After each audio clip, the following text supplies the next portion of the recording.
Alrighty then.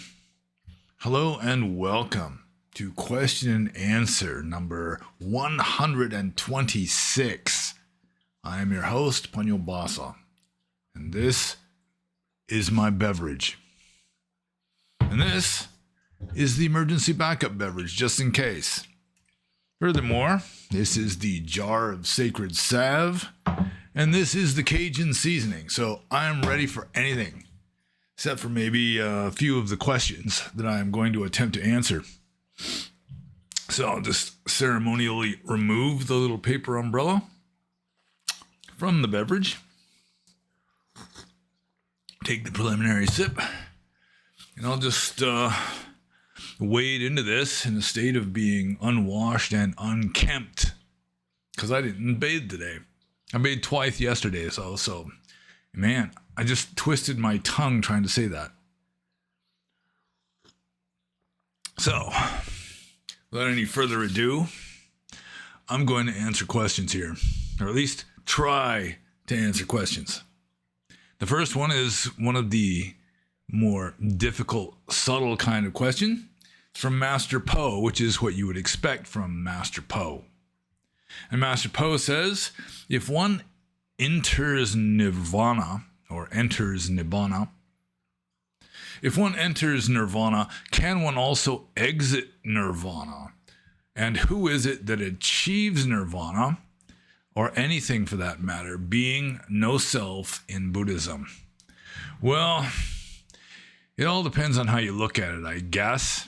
For example, if you look at it from the point of view of Orthodox Theravada, before you become fully enlightened, and according to Orthodox Theravada, even a fully enlightened being, when they're alive anyway, they enter Nirvana, so to speak, for like a trillionth of a second. Like an arhat can do it at will. Just he wants to enter Nirvana for a trillionth of a second, he just goes right ahead and does that.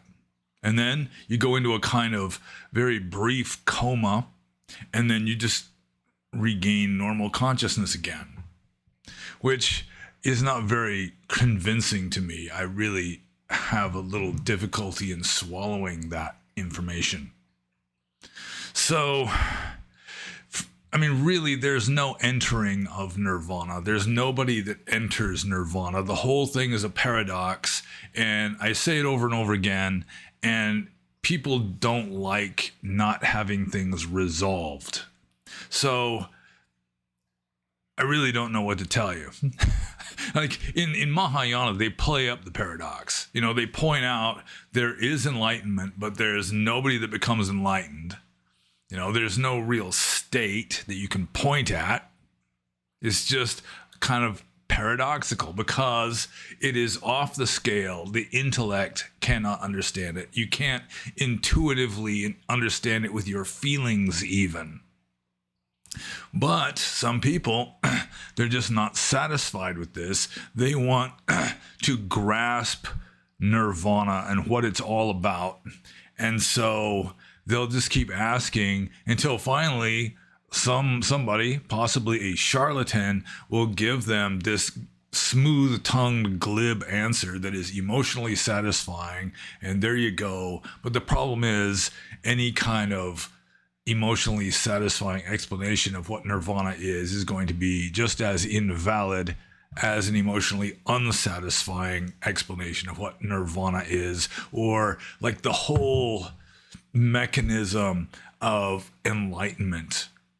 Like, for example, the second part of Master Po's question is, who is it that achieves Nirvana?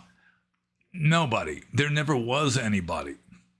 So in a way, what Nirvana is you've got this delusion that's like a flame. It's not the same from one moment to the next. There's no abiding self-essence to this delusion that you can point at. And then when that dies down, then the Nirvana, the reality that was there all the time, shines through. So who is it that achieves Nirvana? Nobody achieves it. There was nobody to begin with. It's not like in Buddhism you annihilate yourself because there was no real self to annihilate anyway. If you annihilate anything, it's the delusion of self. So it's just the delusion fades out maybe temporarily, the nirvana shines through, and then the delusion comes back again. At least in someone who isn't fully enlightened. In my opinion, someone who is like as fully enlightened as a person can possibly be, then they're in nirvana all the time, and all the mental states are no longer delusion. They might still be kind of a superficial illusion. They're just not believed in anymore. They become irrelevant. So I don't think there's any real satisfying way of explaining nirvana. So I'll probably keep trying though, because people will keep asking the question. And some people are just too lazy or too inconsiderate or whatever to watch all 125 of the previous Q&As just to find out if the question they're curious about has already been answered. And it often has. Just about every Q&A though, I will get like a unique answer or question that I've never been asked before. So anyways, let's just kind of do a little synopsis of this. If one enters nirvana, can one also exit nirvana? Well, I mean, there's no entering or exiting. But I mean, from the orthodox Theravada point of view, when you're alive, you experience nirvana. Even if you're a fully enlightened being, you're only going to experience it for this brief flash, a momentary flash, because Theravada philosophy tried to integrate their explanation of reality into a single piece. It's all of a piece, supposedly, but they wound up with like this two-dimensional plane, and it does not explain reality very well, because you've got different levels of reality that are all trying to be explained at the same level of reality. For example, by Abhidhamma and the commentarial tradition, which is orthodox. So it's more, nirvana is more of, at first maybe, a fading out of delusion, until finally it just gets to the point where it's like these perceptions that used to be believed in are no longer believing in themselves, because there's no self to believe in them. It's just sort of a self-referential kind of a thing. And then they just become sort of denatured and irrelevant. So that a fully enlightened being can be in a state of nirvana while at the same time walking around and talking and making noise and stuff. So I'm just going to move on to Master Po's second question though, which is kind of a follow-up from a previous answer that I gave on a previous Q&A. If some actors might go to hell, couldn't the same be said of fiction authors, entertainers in general? So there is like an infamous, notorious sutta in the Pali text in which the Buddha does say that actors go to hell. And sort of the ancient Indian ethical explanation for that is that actors are encouraging delusion by manufacturing fake realities that people believe in while they're watching the play. And I think it's rather extreme. I think a lot of ancient Indian ascetic ethics are a bit on the extreme side, even though Dhamma is supposed to be the middle path between extremes.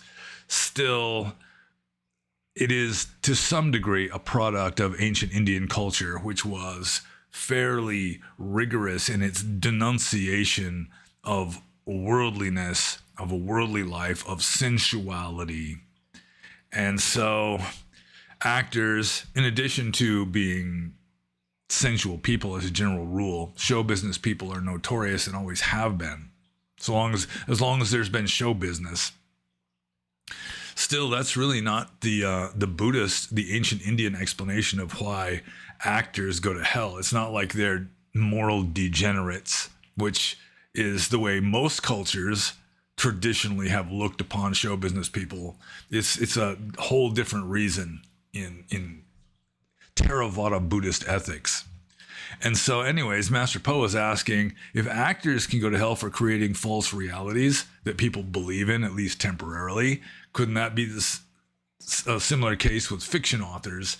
And personally, I do think that it's the ethics of some artist, like writing a screenplay, writing a play, writing or just acting in a play, acting in a movie, writing a novel, a short story, whatever. It should be judged on a person by person basis, because some authors and even some actors, they may be acting, in the case of the actor, in a spiritually uplifting sort of movie.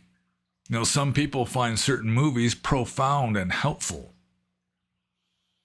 So I think it could be judged on a case by case basis. Fiction authors, I think, I don't know. It depends on what kind of fiction they're writing.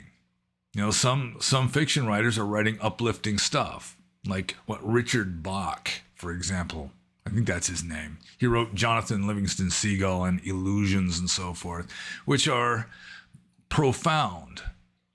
So, yeah, some can go to hell, just like some, bus drivers can go to hell. It's just depends on what they're doing and their attitudes with regard to what they're doing, what their motivations are, what their will is with regard to it. It's just that from an Orthodox Theravada Buddhist point of view, creating false realities they didn't have fiction writers in the Buddhist time. They probably had something like an ancient Indian equivalent of a bard, people who would recite ancient legends and so forth, who, from the strict ancient Indian Buddhist point of view, were probably like a bit on the immoral side. But just about anything you do in Buddhism is immoral to some degree. Just putting salt and pepper on your food to make it taste better is wallowing in sensuality. To listen to music on the radio as you drive your car is wallowing in sensuality. So, yeah, it's possible, and it depends, in my opinion, on the individual and what their motives are and that sort of thing. So I'm just going to move on to Master Po's third question, which is there the word ego in any of the Pali Sutras, texts, or its equivalents? Well, it depends on what you mean by ego. Like, for example, in the Freudian sense, no, because, Freudian psychology did not exist in ancient India. It's sort of like a modern Western innovation is the idea of the ego. But ego in Latin means I am, and there's a lot of references to I am in the texts. Like, let's see, ahamkara, which is like I making, which is something that's not good. And you could call that like the ego. It's like the part of your mind that identifies with itself in a sense.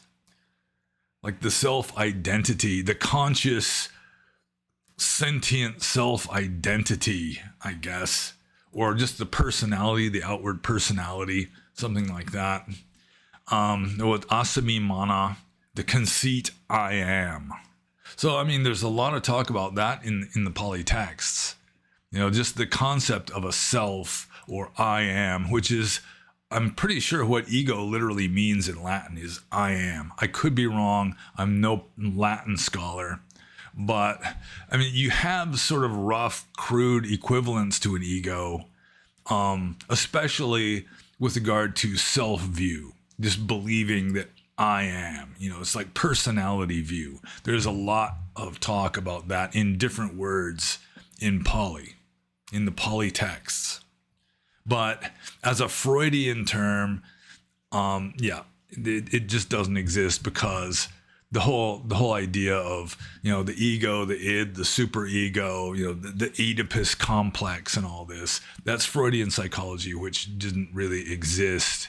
And even, like a early 19th century English speaker wouldn't know what you were talking about, probably, if you start talking about the ego, or like especially like the id and superego and that kind of thing. It may be that Freud just borrowed a term that was already existent in the English language. I really am unfamiliar with the evolution of the word ego in English.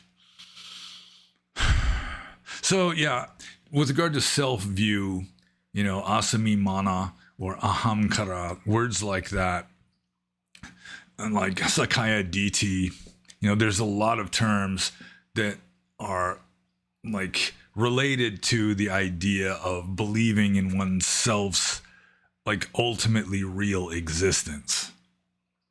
But ego in the Freudian sense is a refinement of the term, at least, that is alien to ancient Buddhist philosophy. So I'm just going to move on to the next question. This is from Tig, and this could theoretically be the last question I get from Tig, because he has been booted from the Discord server. And I mean, those of you who are familiar with his questions know that his questions usually have nothing to do with Dhamma. Sometimes they're just sort of like trolling joke questions. And that's pretty much why he got ejected from the server, because of just like chronic irreverent trolling. Just sort of like cynical sarcasm, that kind of stuff. And just bragging about how drunk he got the night before, and recommending certain brands of whiskey and so forth on a Buddhism like themed server. Yeah, he received warnings and he was ejected. He chose to disregard the warnings. So anyways, his question is, do you play loud music when driving the forklift? And technically it is against the rules to listen to music while driving a forklift, at least at the place where I work. And at least people are warned that if they're caught with headphones or earbuds on while they're working, they'll get suspended.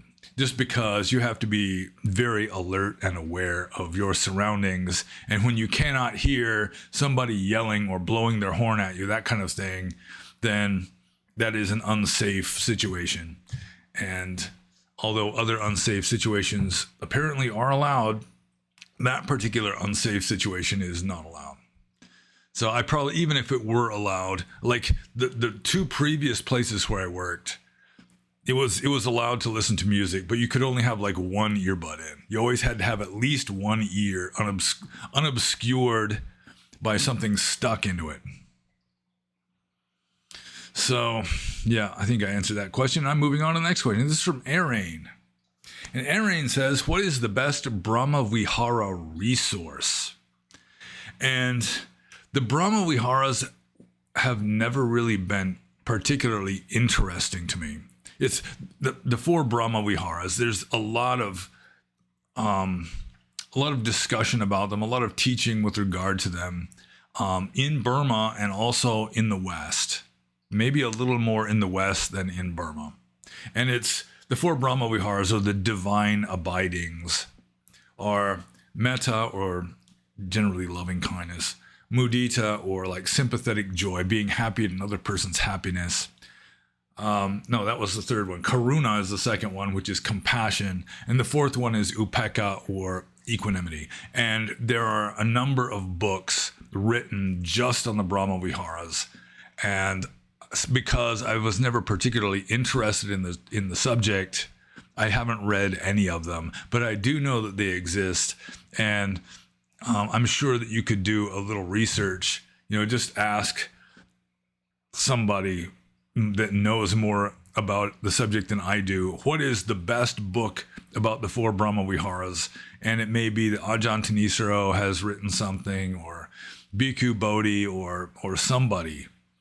But I'm sure that there are several, at least, books just on the four Brahma Viharas. But again, I was never particularly interested in that. It's like when you study Buddhism, generally you sort of resonate with certain teachings and gravitate in that direction. Other teachings, just like the four elements also. For me, I have a minor in chemistry from the university. It's like air, water, wind, and fire, trying to understand matter through interpreting everything as combinations of earth, water, wind, and fire. And the Buddhist interpretation is a little more subtle than maybe most ancient Greek interpretations, but still it's like a dud. It just doesn't work for me. And so I've had kind of a similar attitude towards trying to cultivate the Brahma viharas, like love, loving kindness, metta, which is the most famous by far. Like if you're gonna practice any Brahma vihara meditation, like at a meditation group, like a meditation hall or something, it's almost always metta. I've never heard of any kind of guided equanimity meditation, within the context of the 4 Brahma viharas, or the sympathetic joy meditation. I've never come across that. But metta meditation, it's everywhere. And I forgot where I was even going with that. Why did I even start with that? Oh man, yeah. I got so lost in explaining my terms that I forgot the whole point of starting the sentence, which does happen sometimes. Yeah, I completely lost it. But I mean, the 4 Brahma viharas, there are books on the subject. You can do a little research and find a good one. Read the reviews on Amazon or something, and then you'll know. But yeah, I was just saying that it came back to me that it just never really resonated with me. Like metta is trying to like develop a switch for metta, or a knob that you turn. It has to be spontaneous for me. I can spontaneously gush metta at times, but I'm not going to sit there systematically. Like you read the text, you're like something in some ways of doing metta meditation, you're like beaming it in one direction, and then you're beaming it to all beings in this other direction, then this other direction, and then you might do it by category, beaming loving kindness towards all male beings and all female beings and all human beings, all subhuman beings, all superhuman beings. And it's just going through this like a laundry list of these different categories of beings that you're sending metta to. And it just never worked for me at all. But it works for some people. Some people are really into that. Some people are just more touchy-feely than I am. I'm more of a head-oriented person, but a more heart-oriented person might really get a lot of benefit from the 4 Brahma viharas, and I'm not trying to bash it at all. And I'm just moving on to the next question. That's what I'm doing. And this is from Siovak and Sipad Zidana. And Siovak and Sipad Zidana, he'll ask a number of questions on the same theme, sort of like a yeah but kind of follow-up to the previous question. And so we're on like number 3 of questions from Siovak and Sipad Zidana regarding the karma of becoming unconscious. So Siovak and Sipad Zidana says, since you say that you could have karma to make you unconscious as you don't feel the passage of time, then why do you think the same can't apply to people who had been doing a meditation of going unconscious and then ending up in an unconscious rebirth as a non-percipient Brahma being? And I think he just absolutely does not get my answer. It's like when you are unconscious, you are unconscious. There's no mentality going on. Consequently, there's no karma reaching fruition. You're not burning off karma while you're completely unconscious. Maybe if you're asleep and merely appear to be unconscious, but there's still some mentality going, like you're having dreams and so forth, there could be some relatively subtle, like karmic, I don't know what you call it, ebb and flow. You're creating karma and expending karma to some degree in a dream state. Presumably. But the thing is, like I said the last time, it's like if you were going to go completely unconscious, like you're in a coma, the only karma that you're going to have is like a sudden shift in scene, a sudden shift in circumstance. So you've got this weird karma of just maybe you don't have any karma for the years 2005 and 2010. It's like for some reason, you just got to skip that. So you just your mind just shuts off in 2005 and then you wake back up in 2010. Nothing has happened subjectively in between. It's just a sudden shift in scene. And it may be you have a karma for a sudden shift in scene. You have the karma to all of a sudden your body is 5 years older. Something like that. But still, you're not going to be expending any karma when you are totally unconscious. So, I mean, getting back to the Brahmas, the perceptionless Brahmas. I've got a little pop-up window here trying to sell me something.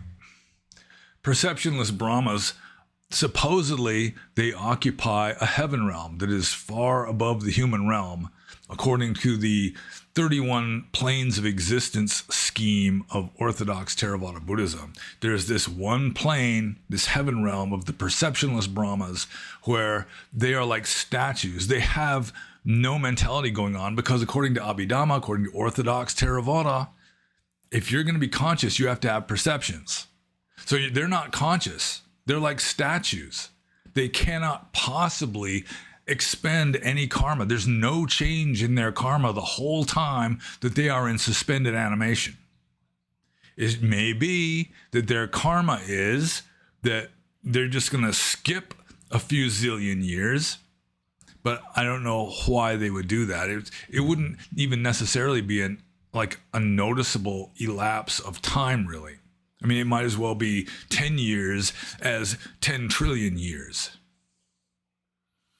With a human being that like goes into a coma for 5 or 10 or 20 years, then, I mean, there's going to be a more obvious change, and it's going to be sort of calibrated. I mean, you all of a sudden you need to have a body that's 20 years older due to some weird karmic glitch, maybe.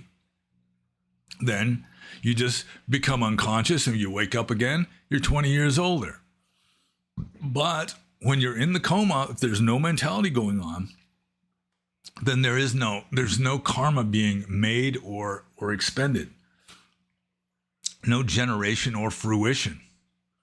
Unless somehow your mind is just off in some other realm, but the implication with regard to the 31 planes of existence is that these perceptionless Brahmas don't just have a body that's frozen like a statue here while their mind is off doing something else.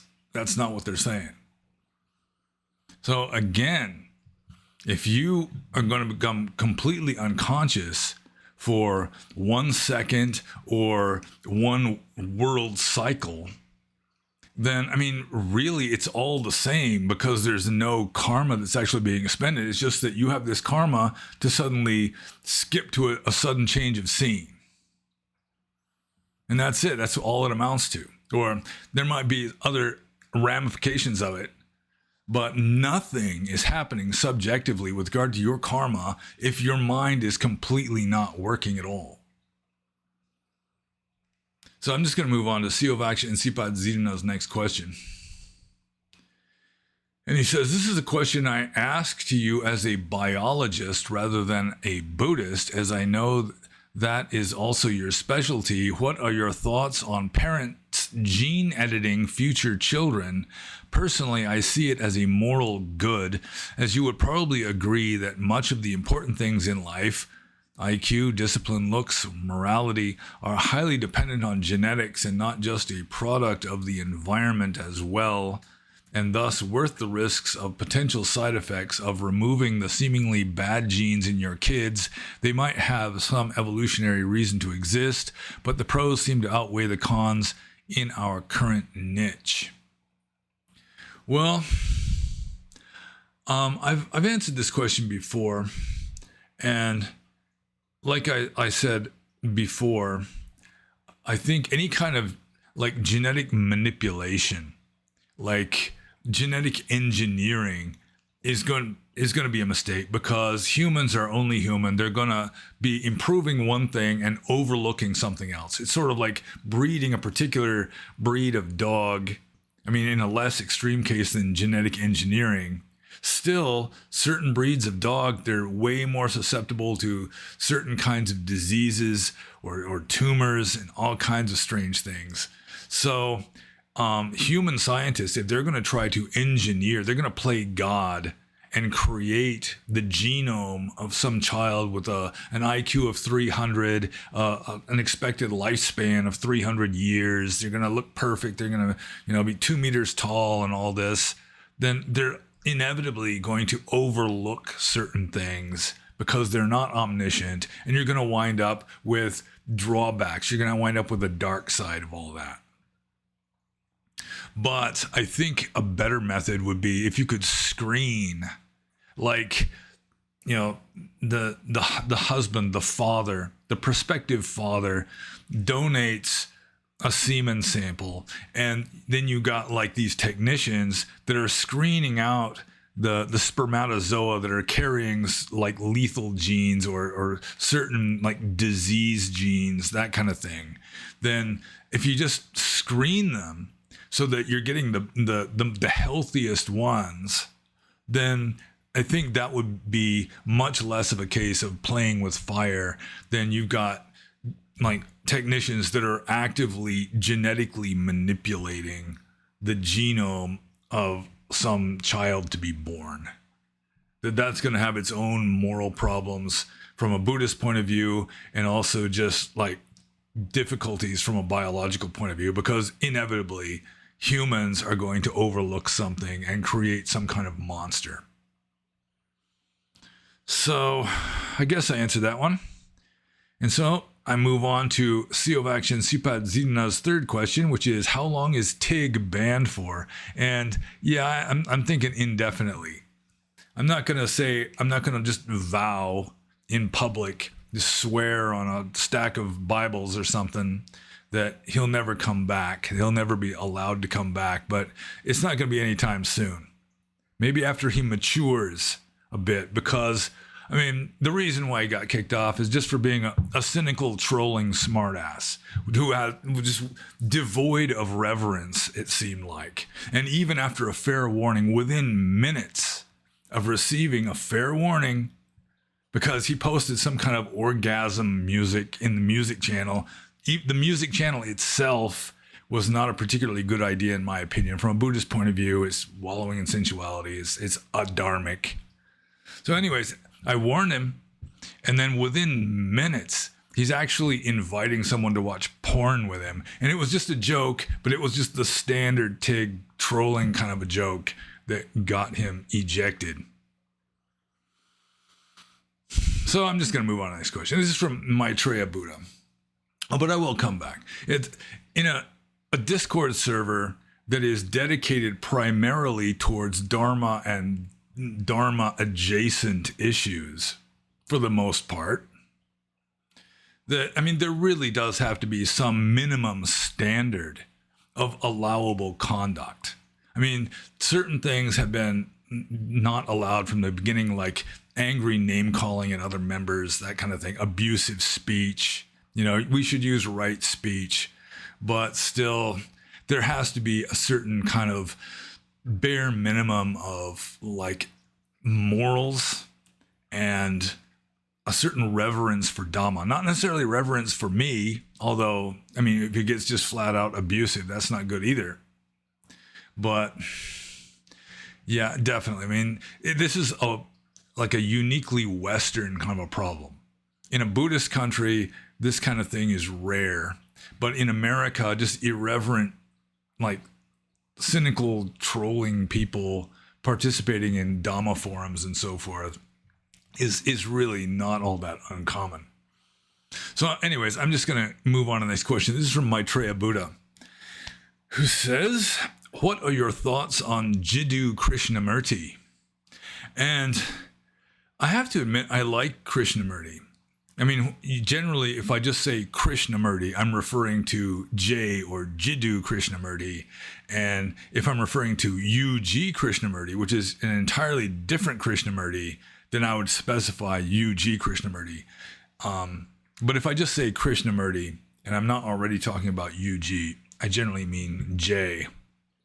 And he had an interesting life. I never really read his biography or anything, but it's my understanding that there was like a school of theosophists, I can't remember their name, that discovered him and were grooming him to become a kind of world messiah. and he had some kind of spiritual breakthrough, some kind of awakening experience. And then he just said, nah, I'm not going to be your world messiah, and just took off and went his own way. And there's a certain amount of scandal associated with Krishnamurti. And I mean, on the one hand, he's declared to be, I don't know if he declared himself to be, but he was certainly declared to be fully enlightened. And the people that were grooming him to be the world messiah apparently considered him to be close enough to full enlightenment for their purposes. But at the same time, he has a very kind of an anarchistic interpretation of what enlightenment is all about. From a Theravada Buddhist point of view, he couldn't possibly be fully enlightened, but I'm not completely orthodox in that regard. I am a little more open-minded, and I'm not just a pure dogmatist with regard to orthodox Theravada Buddhism. So he notoriously was having an affair with his personal secretary's wife. So, I mean, there's that. And what might be even more scandalous, I was told that in his later years, he actually wore a toupee. And it's hard for me to imagine a fully enlightened being wearing a wig.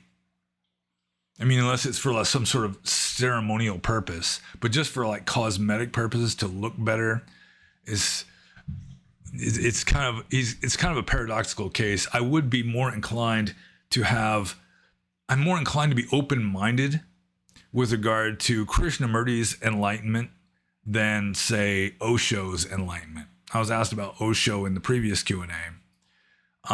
So again, he apparently had attained some higher level of consciousness. His books are profound. I've got a couple of books by Krishnamurti on the bookcase back there. And what he's saying, though, I mean, one of his main teachings is that one of the main sicknesses of the human mind is setting the real versus the ideal. You know, you've got reality here, but you don't like that reality. You prefer this ideal, and you try to live up to this ideal.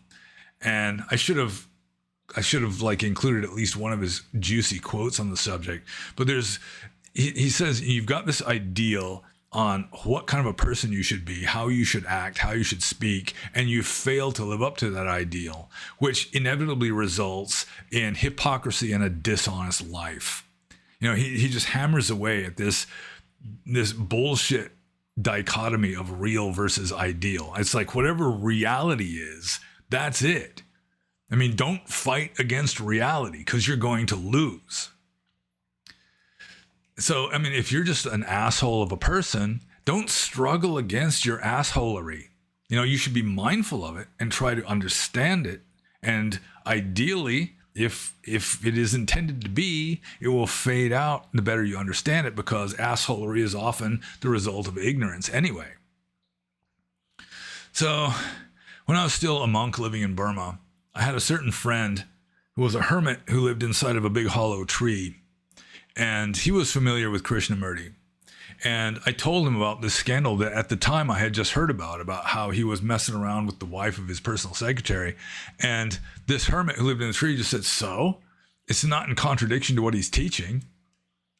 You know, it's like, it's completely in accordance with what he was saying. So that caused me some thought. It's like, well, yeah, you're right. So I am rather open-minded on the idea of enlightened rascals, like Neem Karoli Baba up there on the altar. He was an enlightened rascal too. I don't think there's any scandals regarding him like messing around with women, other than maybe just like touching them in certain ways. But I mean, like committing adultery, that kind of thing. I've never heard any rumors of that. So there's a kind of spectrum with regard to understanding what enlightenment is all about, what an enlightened being is like. At one extreme, you've got Theravada Buddhism. I mean, that's one of the most extreme interpretations of an enlightened being, in that an enlightened being has to have absolutely pure morals. You have to purify your morals before you can purify your mind. You have to be an absolute saint before you can become an absolute sage. Whereas on the other hand, you've got not just J. Krishnamurti, you got both Krishnamurtis. Also, you got other people like Paul Lowe, maybe some rascally Zen masters who are saying that when you're fully enlightened, I mean, you're not really bound to rules. It's like in Theravada, it's like a fully enlightened being can't do this and he can't do that. He can't tell a lie. He can't steal anything, that sort of thing. But I mean, if you assume that it's motivated by unenlightened motives, then sure. But just to say that he can't say what isn't true, I mean, why? Maybe there's some enlightened reason for, on some occasions, saying what happens not to be strictly factual. So, with regard to Krishnamurti, yeah, it's hard to say. I mean, he'd just be a question mark in my opinion. Neem Karoli Baba would have his disciples go and listen to Krishnamurti. When Krishnamurti was in India giving talks, he'd send his disciples to go listen to Ram Murti, he called him, because Maharaji Neem Karoli Baba was more into Ram than in Krishna. So Krishnamurti, I mean, he's well worth reading. And even if you're a devout Theravada Buddhist, it's good to have your views challenged. And a lot of what he said really does make sense. Like the whole pitting the ideal against reality, the ideal versus the real. I mean, that really is like, what is it? The third patriarch of Chinese Zen, So-san, says, to set up what you like against what you dislike is the disease of the mind. And it's kind of a similar sort of statement. So Krishnamurti definitely was at a higher level of consciousness than the average person, just like Osho probably was also. But that doesn't necessarily mean that he was fully enlightened arahant in the Buddhist sense of the word. And I'm just going to move on to the next question. This is from Xenothoid. And Xenothoid says, let's say that out of nowhere, with no explanation whatsoever, the sun disappeared from our solar system. How long do you give the human race to survive? Well, that would depend on a lot of factors. For example, if the sun suddenly disappeared, then the gravitational force keeping the Earth in its orbit would disappear, and the Earth would just spin off into outer space. And let's just assume that it avoids collisions with like Jupiter and so forth. It doesn't get pulled into Jupiter's gravitational field and get sucked into Jupiter, that kind of thing. So let's just say the Earth just goes off into space like the moon does in the old TV show Space 1999. Well, how long will the human race survive? It could be indefinitely, but it would be in very small numbers. There'd probably be like what do you call it? Fallout shelters, like the sort of thing that was being discussed at the end of Dr. Strangelove, the movie Dr. Strangelove, where probably numerous governments have just underground bunkers with like nuclear reactor keeping the energy going. They got hydroponics tanks, they got a large enough population that, the people won't become too inbred. And so presumably, they could set something up and survive for hundreds of years at least. But it wouldn't be very many people. The surface of the Earth, for the most part, would just be frozen solid and dead for the most part. I mean, there'd be still life frozen in the water, but it would be frozen. It would not be metabolizing or anything. But there would be small numbers of powerful elites who would have access to these survival bunkers that are a mile underground or whatever. So I'm just going to move on to Xenothoid's next question, which is, do you believe it is possible for advanced civilizations to arise on planets that are entirely covered in water? And I actually read a book by Isaac Asimov. I think it was called Extraterrestrial Civilizations, where he actually discusses this. That he was talking about how you've got like an intelligent species living in water, and they could become very intelligent, Just like an octopus is relatively intelligent, dolphins and sperm whales are relatively very intelligent, but they would be very limited with regard to any technology. Like they couldn't build fire. Human technology is largely based on fire. At least it started off that way. Cooking and metallurgy, that kind of stuff, you needed fire. And aquatic beings, even no matter how intelligent they are, they're going to have difficulty getting a fire started. Also, some intelligent aquatic beings like dolphins, they don't have fingers. They don't have manipulative appendages. They don't even have a tongue that they can use very much. Their tongue is pretty much just like stuck to their lower jaw. They can't move it around much. So there's that too. So I think you could have an advanced civilization of intelligent beings in water, but it would not be technological advancement probably. It would just be, they would be wise beings, maybe much wiser, more intelligent than us. It's just that they would still be living in like an enlightened Stone Age kind of a situation. Unless they figure out how to get advanced technology underwater with no fire. So I'm just going to move on to Xenothoid's third question, which is, have you ever experienced fear of large inanimate spaces that hold many things like the ocean, space, etc.? And I think it was the previous Q&A I mentioned, probably the closest I ever got to that was I was on this tiny raft that was made out of 2 inner tubes with like a little bamboo frame over the top of it and a wooden plank seat across that. And I was going down the Chindwin River at the beginning of the monsoon season when the Chindwin River was flooded and the weather was rainy and stormy. And I'm out in the middle of this big river on this tiny raft, just feeling like a speck in the midst of the universe, feeling like some tiny beetle, like in the middle of a concrete parking lot, just a harsh, barren, hostile environment, or not really hostile so much as just utterly indifferent to whether you survive or not. So yeah, at that time, I really did feel like a speck or some kind of tiny insect. And I was a little bit worried about the storm clouds that were building behind me as I was riding this little raft downstream, and it wasn't going very fast. For a long time, I was trying to hug the shore, trying to stay close to the shore until I realized that when the river bends, on the inside of the bend, the water can actually be coming the other way. So that's about it. I mean, I really liked being on ships in the ocean. I never had any fear of that. In fact, I was on a Japanese ship in the Bering Sea, and the wind was blowing 50 or 60 knots, like 60 miles an hour for 2 days straight. So the Japanese had to shut down their fishing operations. So when the Japanese stopped working, it's serious.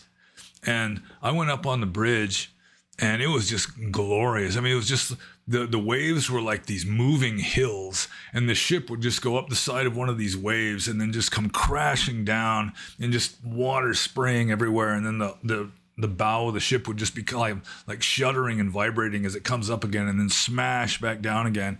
And the officers on the bridge, they were very serious. They were looking a little whiter than usual, just pale. They were just very serious. This is a dangerous situation. But I was just grinning like an ape. It was just glorious. It was magnificent. So I think that there is a good chance, assuming that reincarnation, so-called, does occur, that I've been a sailor more than once in my life. And so the ocean really, I've loved the ocean. I majored in marine biology, partly because the ocean just kind of calls to me.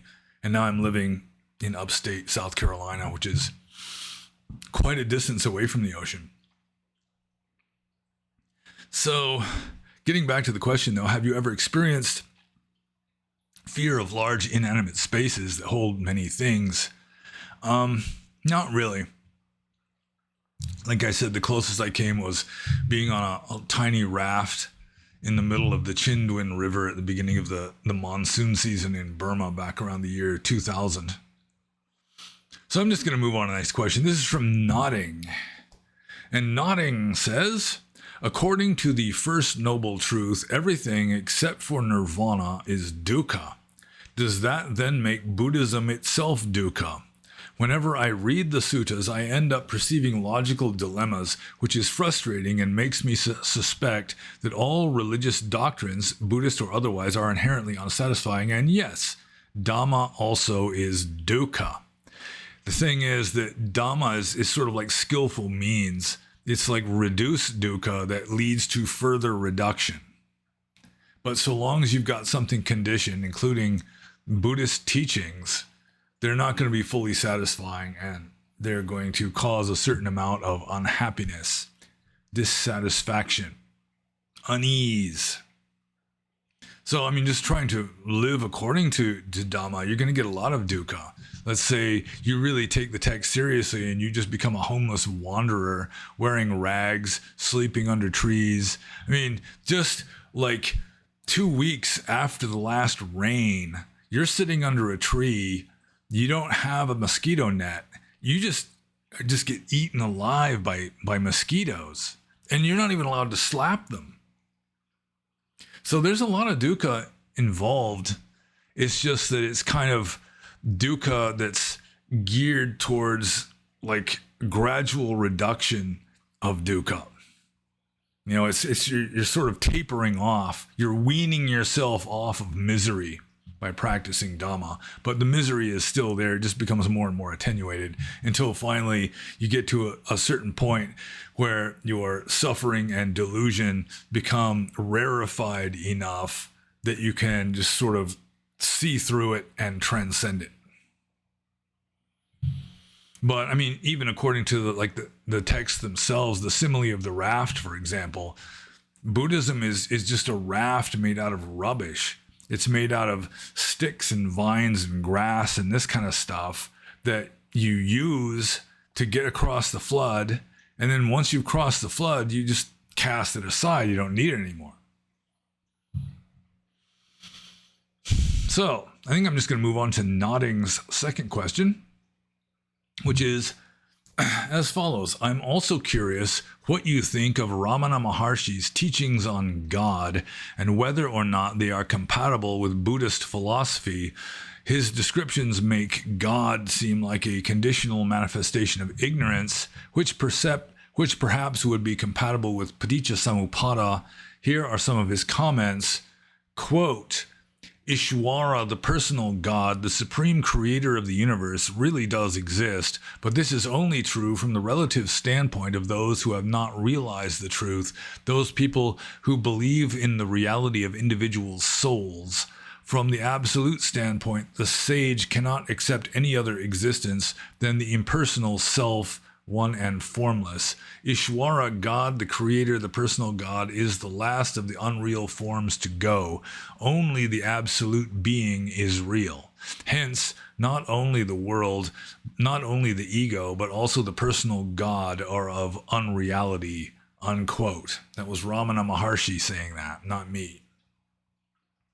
And then Nodding continues, in general, he would state that God only arises when the ego arises. Sounds like dependent co-arising.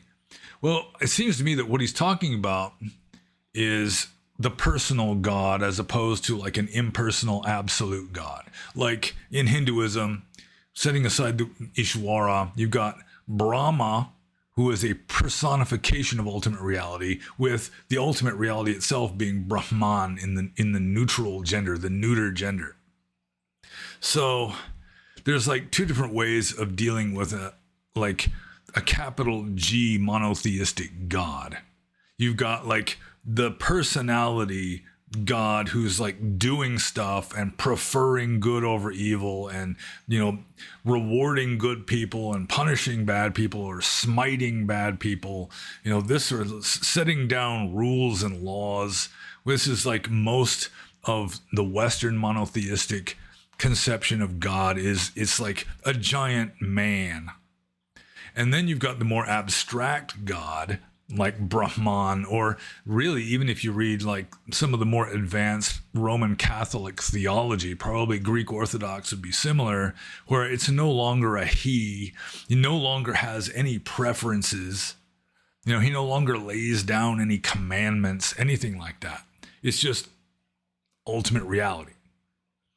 But before you get to that point, you personify the absolute. You don't just reify it, you personify it. And I think that's mainly what Ramana Maharshi is talking about, is a kind of personification of the absolute. But this personification of the absolute is sort of responsible for the 10,000 things of this world, just sort of good and bad and ugly and beautiful and all this different stuff. In a way, you can say that God generates it. And in a way, that kind of takes the place of paticca samuppada.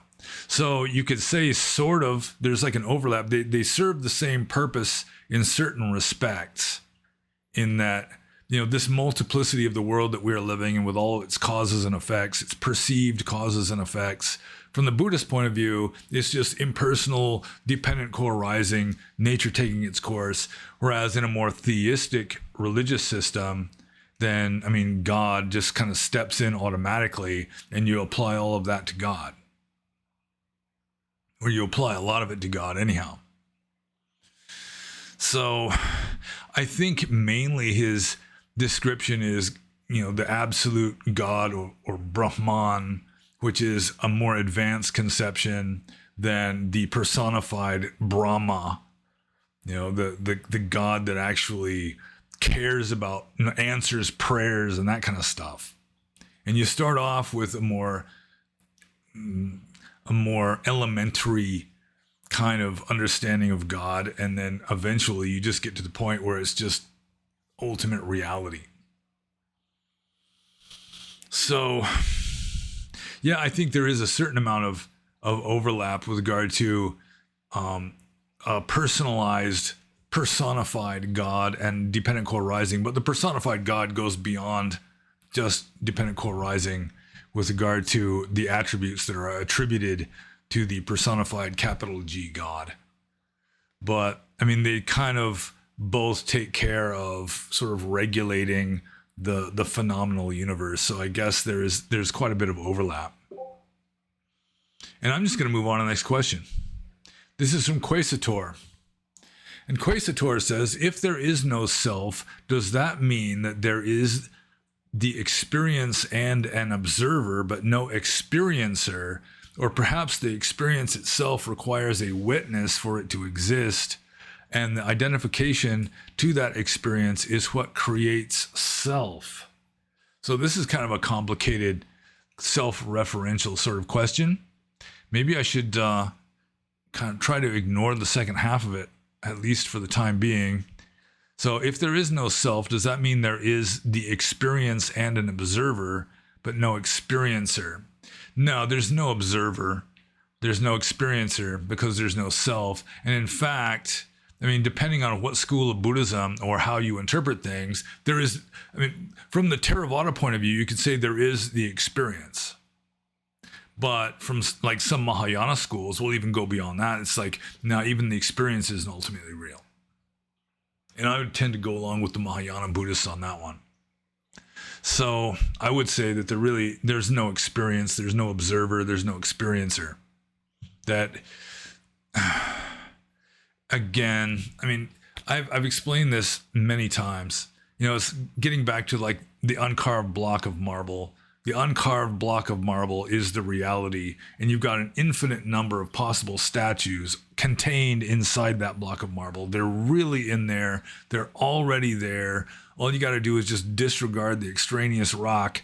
They're right there. Every single molecule is already in the exact correct place. They're really in there. But it's just like potentially or virtually or conditionally.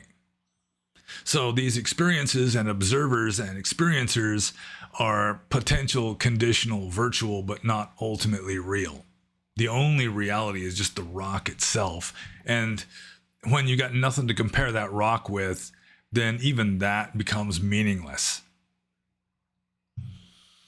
So, let's see. Quaesitor says, or perhaps the experience itself requires a witness for it to exist, and the identification to that experience is what creates No, it's like the experience does not require a witness.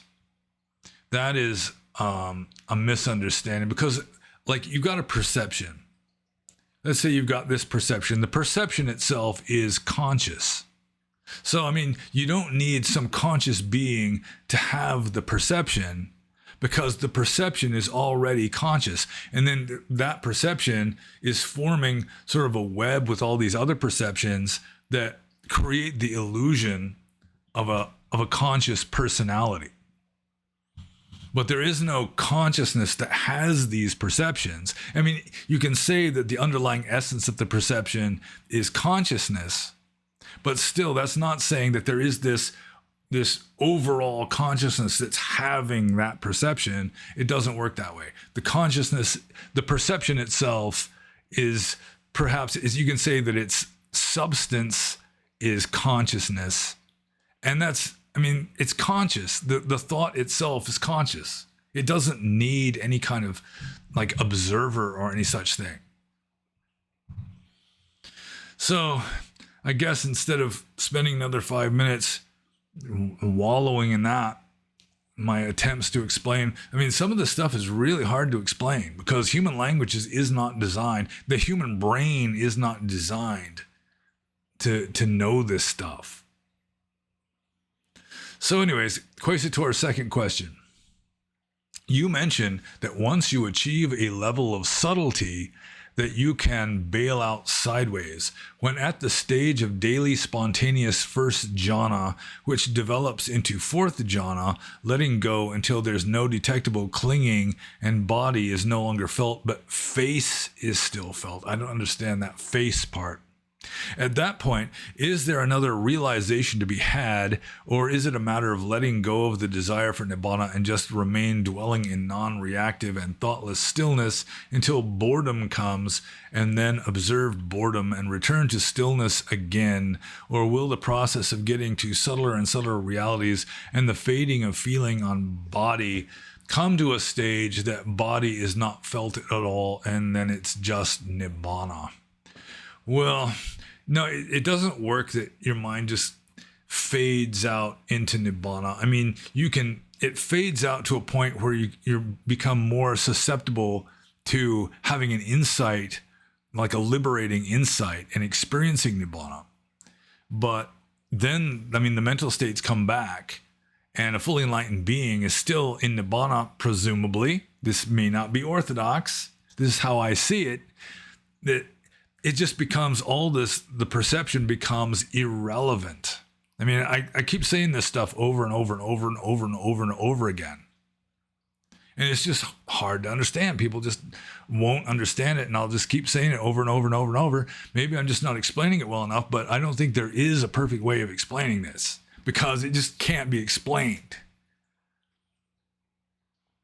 So possibly my best example of how it can happen is a sutta in the Majjhima Nikaya. I've mentioned this before. It's the small discourse on voidness, where a monk goes out into a forest. That's his first move towards voidness. You know, he gets away from all the commotion of the village out into the relative voidness or emptiness of a forest. And then he starts meditating. And in the text, I think he's meditating on earth elements, just as an example. And then that gets more and more subtle till he gets into first jhana, then second jhana, third jhana, fourth jhana. And then he attains something, according to the sutta, that's even higher than fourth jhana, which is, let's see. Oh, gosh, I don't remember what it's called now. The formless concentration of mind. Animeta Chitta Samadhi. The formless concentration of mind. So even that is not enlightenment. So what happens is that after he attains that, he comes back out of it.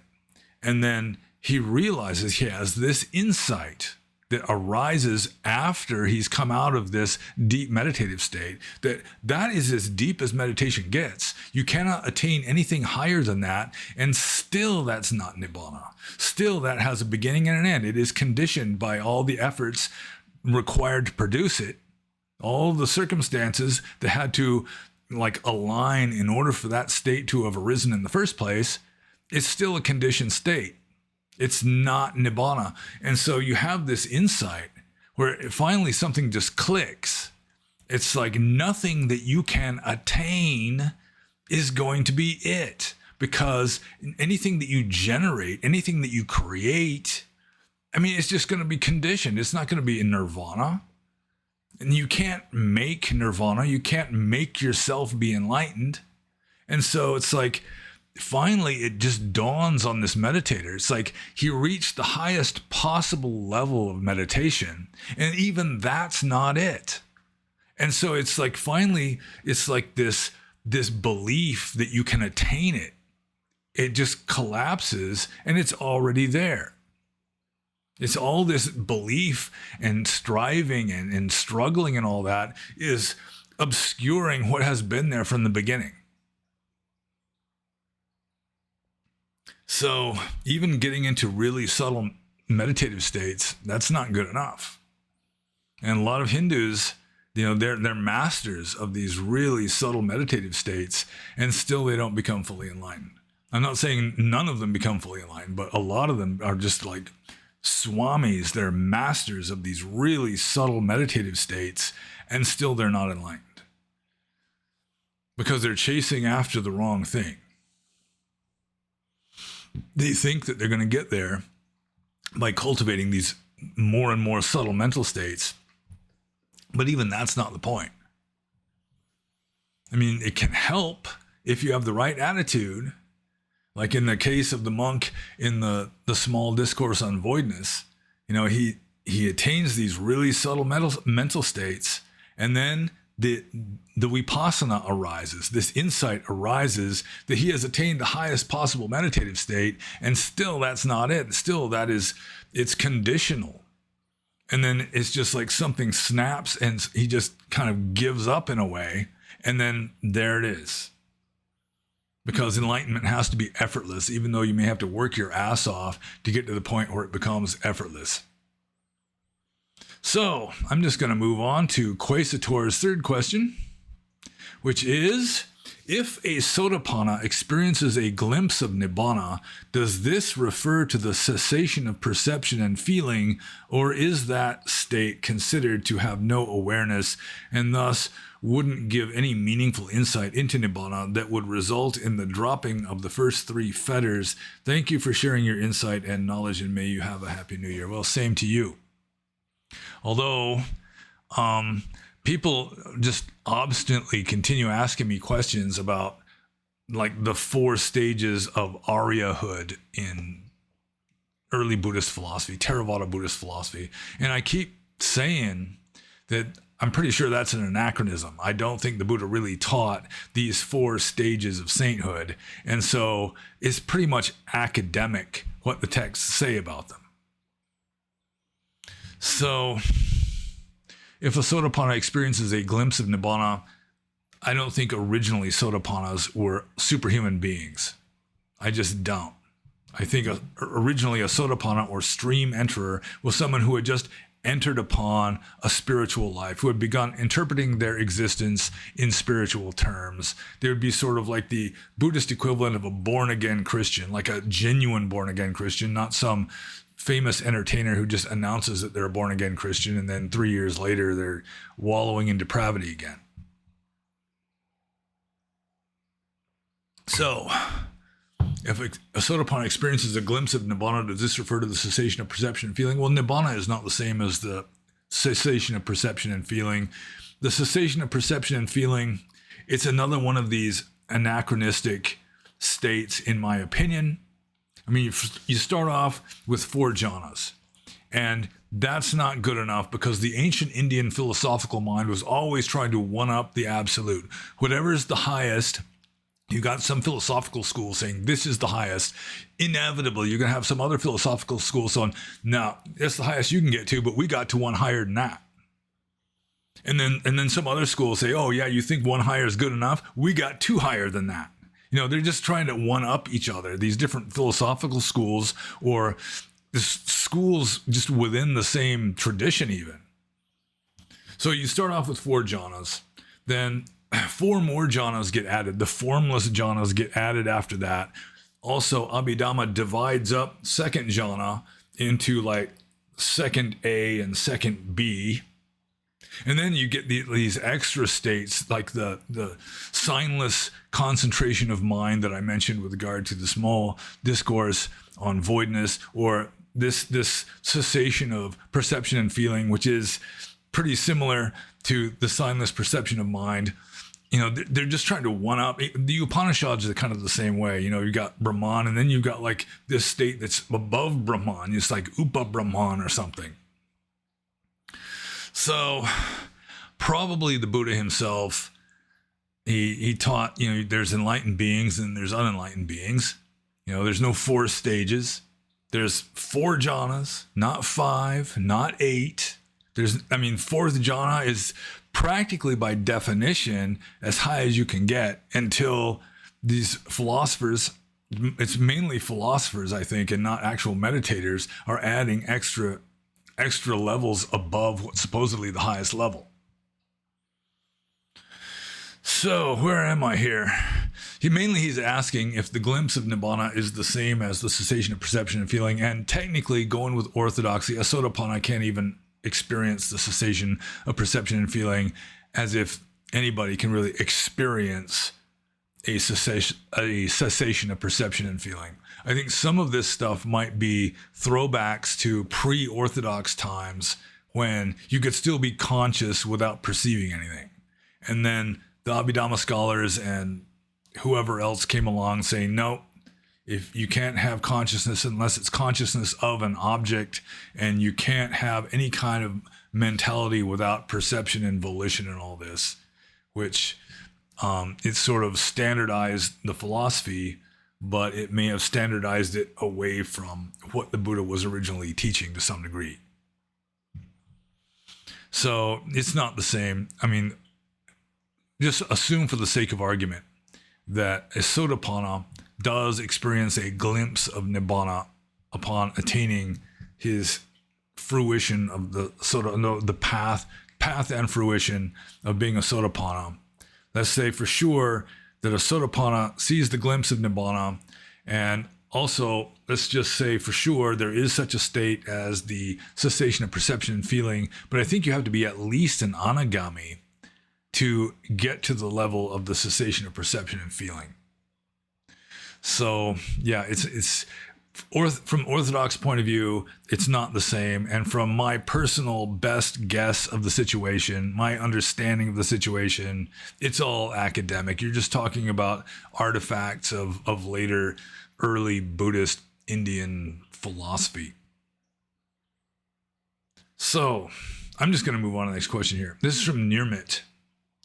And Nirmit says, do you think the Bhagavad Gita could be written to counter Buddhism? And this is kind of strange because I answered a question about the Bhagavad Gita in the previous Q&A in which I was saying exactly this. So it may be that he's just kind of like, wait a minute, did I hear you correctly when you said the Bhagavad Gita could be written to counter Buddhism? You know, it could be like, wait a minute, can you say that again? Because I've already answered this one in the previous Q&A, and it may be that he heard that, and then he asked this in response to me saying that the Bhagavad Gita indeed was written in part plausibly as a kind of argument against Buddhism. And to some degree, I mean, it does make sense. I have read that, you know, the Bhagavad Gita was written, you know, in Buddhist times. You know, it was written after the time of the Buddha, and it was teaching some pretty obviously non-Buddhist things, like Krishna persuading Arjuna to fight on a battlefield against his own relatives. You know, that would be just a complete no-no from a Buddhist point of view. And so I don't think that the Bhagavad Gita its main purpose wasn't to contradict Buddhism. Just like I've read that the general epistle of James in the New Testament was written in part to counter the teachings of St. Paul. Also, I've read that the gospel according to John in the New Testament was written, at least in part, to counter certain heresies that had arisen in the early 2nd century of the Christian era. But I don't think that the general epistle of James and the gospel according to John were written just to counter these other views. I mean, they've got their own merit. You know, they also have like positive teachings in addition to this sort of negative like refutations of other systems. So I do think it is possible, it is plausible that some of the Bhagavad Gita is sort of like backhanded jabs at Buddhism. Or maybe that's not a very polite way of putting it, but attempted refutations or contradictions, sort of like implying that Buddhism doesn't have it completely correct. Which kind of makes sense from a Hindu point of view. I don't know if you could call them Hindus by the time that they started following the Bhagavad Gita instead of just doing Vedic sacrifices and so forth. So in answer to the question here, do I think the Bhagavad Gita could be written to counter Buddhism? I think that certain parts of it may have had Buddhism in mind when, like, Krishna is telling Arjuna why it's okay to kill his own relatives. You know, it's like in the Gita, one of the main teachings is you follow your dharma, which is like your duty, and you just offer up the results, the fruits of that to God. You know, you're a soldier, it's your duty to kill, so you kill, but you're not interested in rewards or punishments, any like the results of your actions, you just dedicate to God, which according to Buddhism doesn't work, but in a way it's kind of a Hindu way of transcending, it's almost like a tantric attitude, really. You know, you can kill people and then you just dedicate the fruits of that to God, because God's telling you to do it anyway. So I think I'll just move on to the next question. This is from Romeo. And Romeo says, in the internet era, is there any advantage to roughing it out in caves in Burma and such like you did as a monk in terms of practicing meditation and learning Dhamma? Is my method of practicing on my own and distance learning from home a cop-out that can limit my spiritual advancement in any way? Do you think you would have roughed it out like you did in your younger years if the internet was widely available when you decided to become a monk? So I just noticed that there's 3 question marks here, so that technically this is 3 questions. So I'm going to divide these up and answer them in turn. So I'm dividing them up right now. You can't see me doing it. Just take my word for it. Okay, first question. In the internet era, is there any advantage to roughing it out in caves in Burma and such like you did as a monk in terms of practicing meditation and learning Dhamma? Well, of course, definitely. Learning on the internet is just intellectual learning. And that's not what Dhamma is all about. Just having beliefs in your head about Dhamma, that's like a crude elementary level of Dhamma practice, of just trying to figure stuff out intellectually, when, you might still have all these defilements, all these underlying tendencies and so forth. And so, you've got to walk the walk. It's not all theory.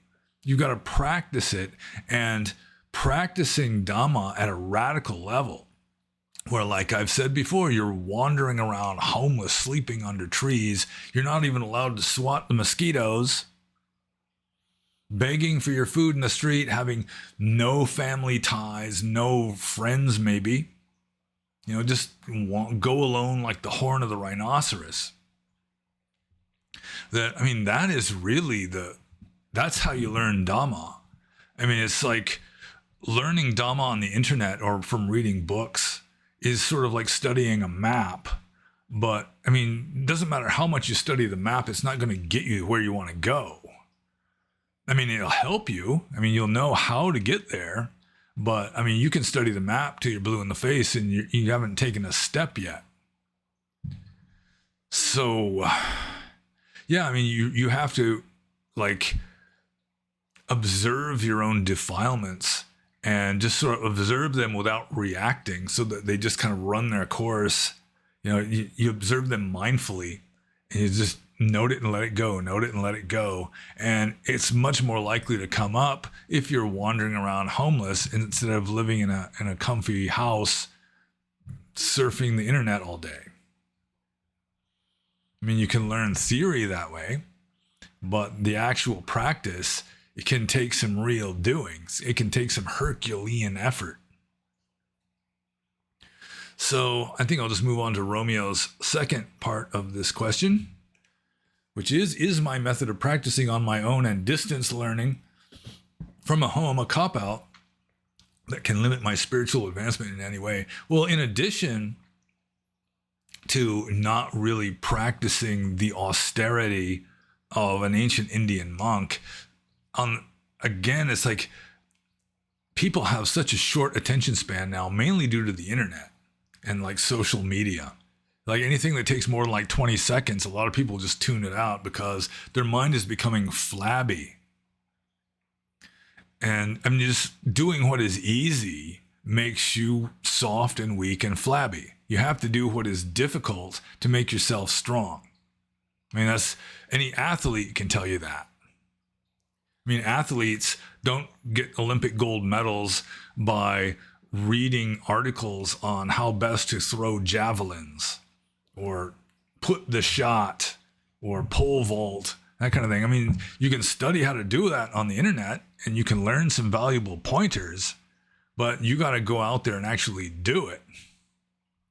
And just sitting in meditation, it might have the same drawbacks as being a monk nowadays, where they're just sitting in comfy like monasteries and they don't really face any challenges.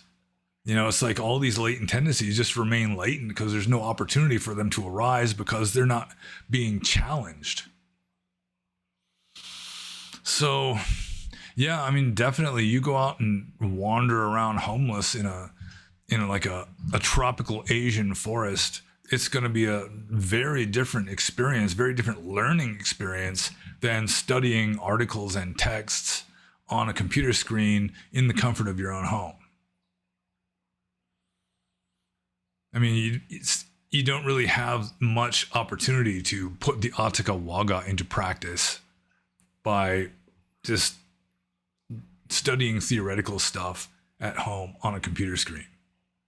So I think I'm just going to move on to the third part of this question, which is, do you think you would have roughed it out like you did in your younger years if the internet was widely available when you decided to become a monk? If I didn't, it would be because the internet had weakened me to the point that I was unable to muster the spine to actually go out and become an ascetic living in tropical Asia. So,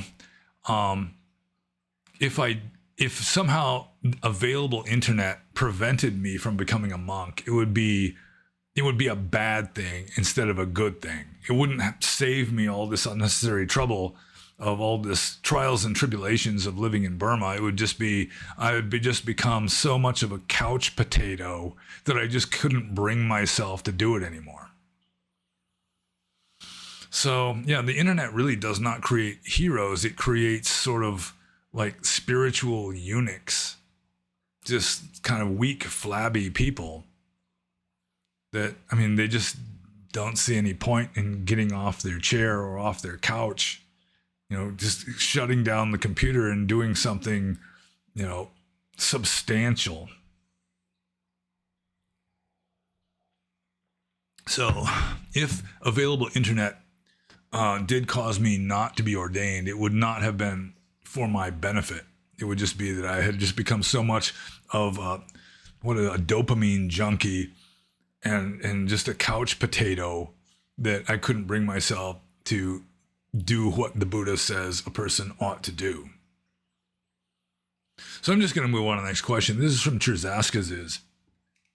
And Terzascazes says, let's say that somewhere in some forest or just plain basement with internet access, Pacceka Buddhas or just normal awakened people exist today. They don't want girlfriends, money, social interactions.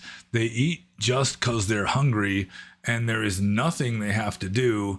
Could you agree that for modern society, they would be seen as extreme autistic and in need of some therapy? Not insulting any awakened or autistic people. In some cases, maybe. Not in all cases.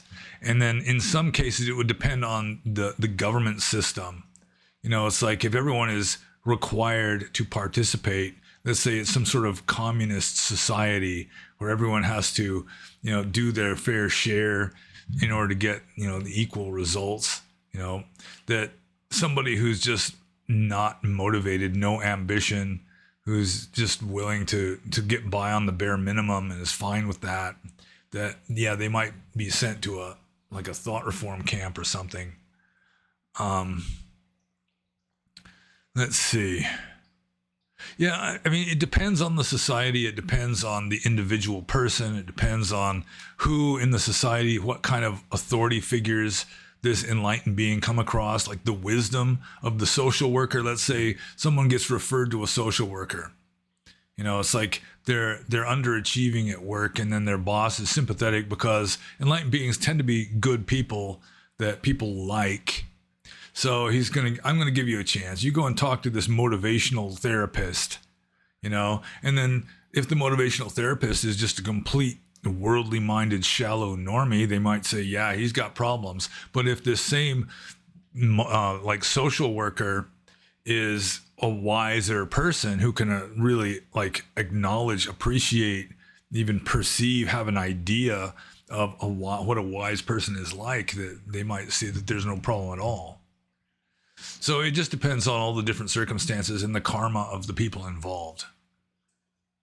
So in some cases, maybe yes, and in other cases, no.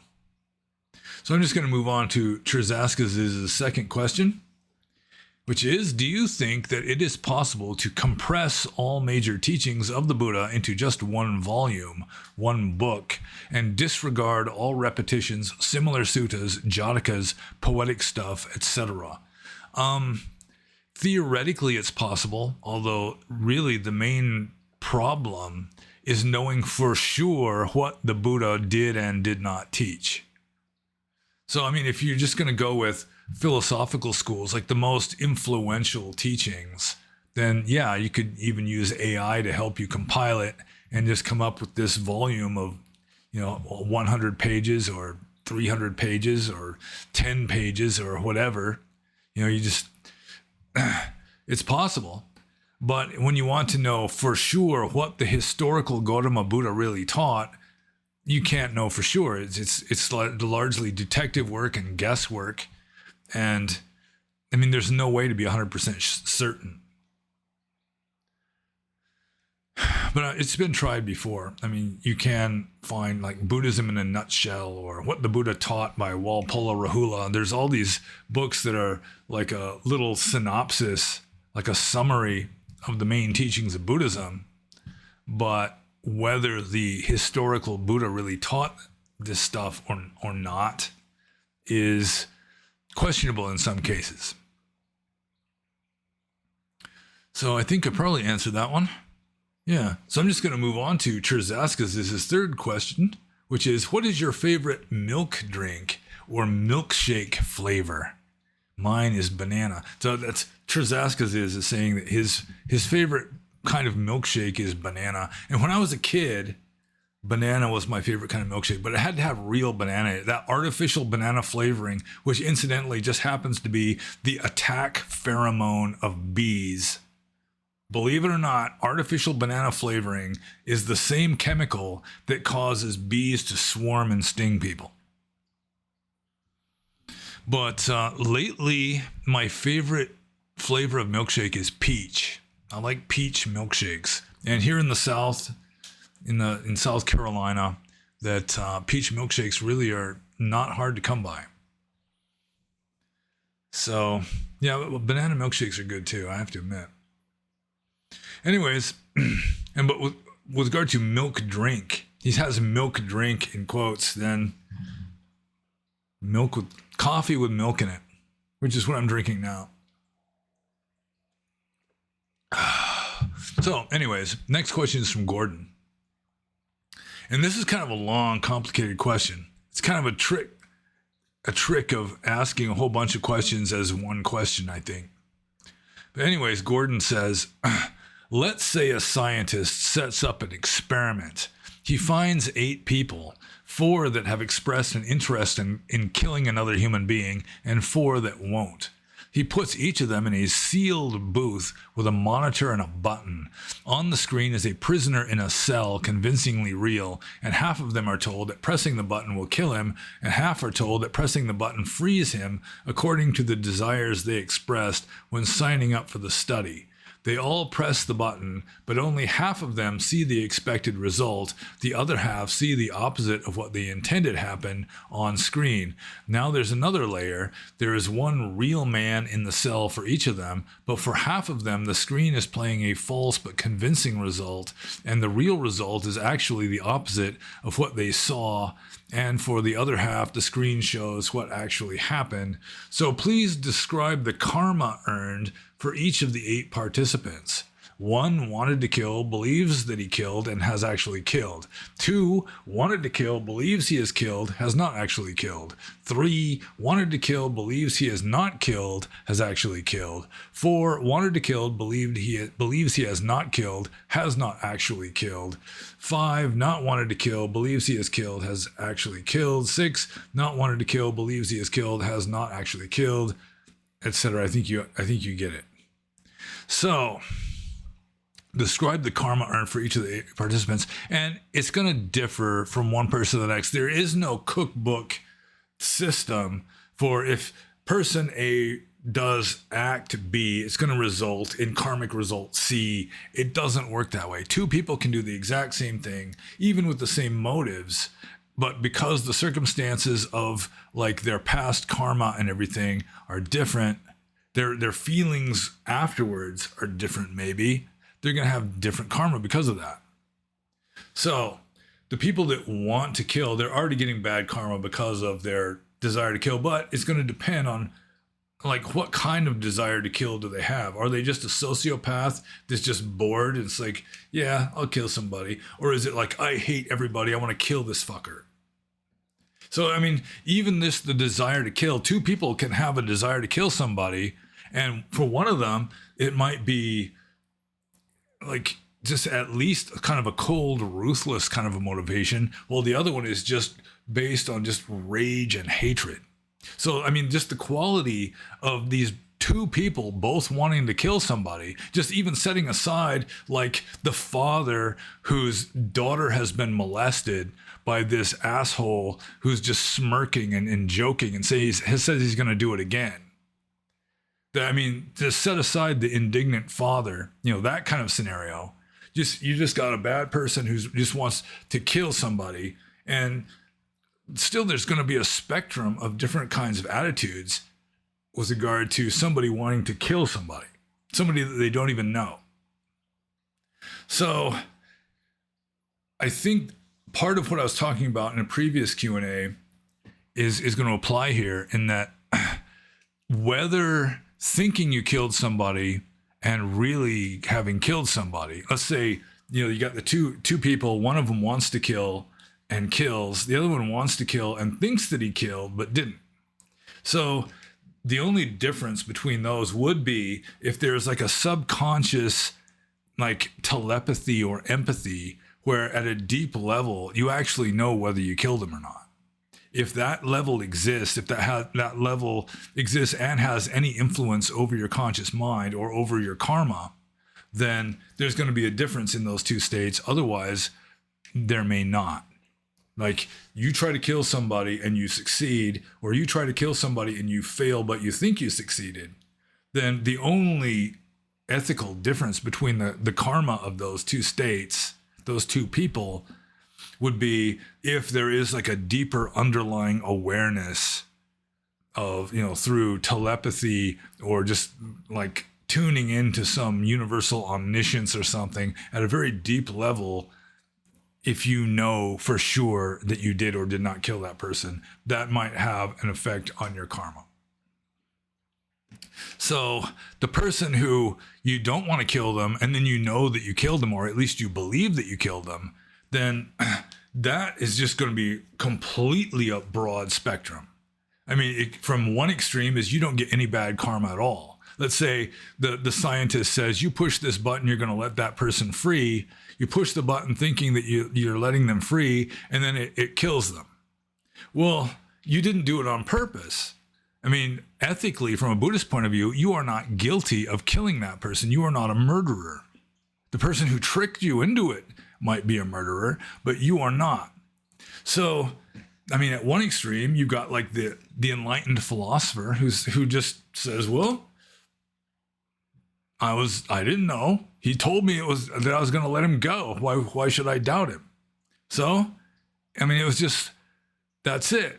But then there's other kinds of people that are just going to be eaten up with remorse for the rest of their life, you know, at the thought of accidentally killing someone. And there's a lot of people like this who, you know, they did something completely innocuous. You know, they had no way of knowing that by, you know, borrowing their brother's car that day, he was going to get on a bicycle and get hit and killed on a bicycle. And it's like, why did I have to drive the car that day? And for the rest of their life, they feel guilt and remorse because they just decided to drive their brother's car. They figured he wouldn't mind. And then he has to go somewhere, gets on a bicycle, and gets killed in a bike wreck. So in a case like that, then it's not the karma of the killing that's going to be messing them up in life. It's the remorse and regret that they keep experiencing for years afterwards, maybe. So, I mean, it can completely destroy their life. It could be worse than the karma of somebody who really did kill somebody. So, yeah, I mean, there's all these subtleties, all these different complications that would have to be taken into consideration. So, I mean, wanting to kill is certainly worse than not wanting to kill. That's not wanting to kill is morally neutral at worst. Wanting to kill is always like morally negative. Then if you really did kill or not, the only difference would be like at a very subconscious level, maybe. And then if you kill on purpose or accidentally, then the accidentally one, I mean, that can mess up your life even worse than someone who actually did kill somebody, or it could have, like in the case of an enlightened being, it would have no effect. Ideally, theoretically, at least in some cases. So, God, I hope I answered that question. It's a long one. And so I'm just going to move on to the next question. This is from Skuladin or Skuladin. And this is another kind of long, well, this next question isn't, but the one after that from Skuladin is a long one. So this one, is the resurgence of flat earth a Zionist psyop? And I've never seen any evidence suggesting this. I've never heard any theories until maybe now that there's a Zionist psyop to get lots of people to believe that the earth is flat. Really, I have no idea why it is that more and more people are believing the flat earth, other than I think possibly one of the main reasons is just the resurgence of the internet, or not the resurgence, just the arising of the internet, where now people can be exposed to just about any kind of theory, just anything. You can find support for or against damn near anything on the internet. And how people started believing that the earth is flat again, I have no idea. There's probably people watching this video right now who think the earth is flat. And it's obviously not flat. So that's the even weirder part. Going with like mathematics and so forth, the very fact that the higher up you go above the surface of the earth, the farther you can see, indicates that the earth is curved. I mean, if the earth really was completely flat, then you'd be able to see 1,000,000 miles, just assuming that atmospheric like fog or something didn't block the view. But I mean, you wouldn't be able to see farther the higher up you go.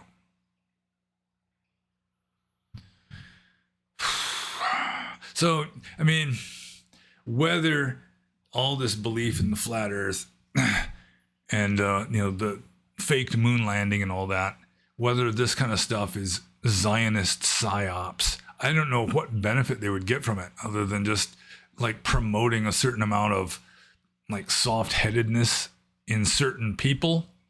I don't know. I don't see what the point of it would be. But who knows? I'm really not an authority on Zionist psyops. So anyways, I'm just going to move on to Skoladin's next question, which is kind of a similar one. I get this suspicion. He says, would you kindly anthropologically critique the Ferengis Rules of Acquisition? And the Ferengi are an alien race on later versions of Star Trek.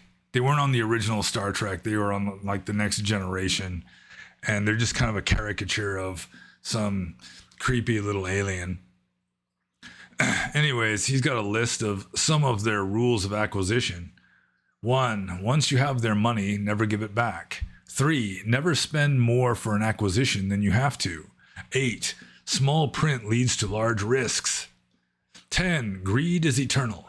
16, a deal is a deal. 17, a contract is a contract is a contract, but only between Ferengi.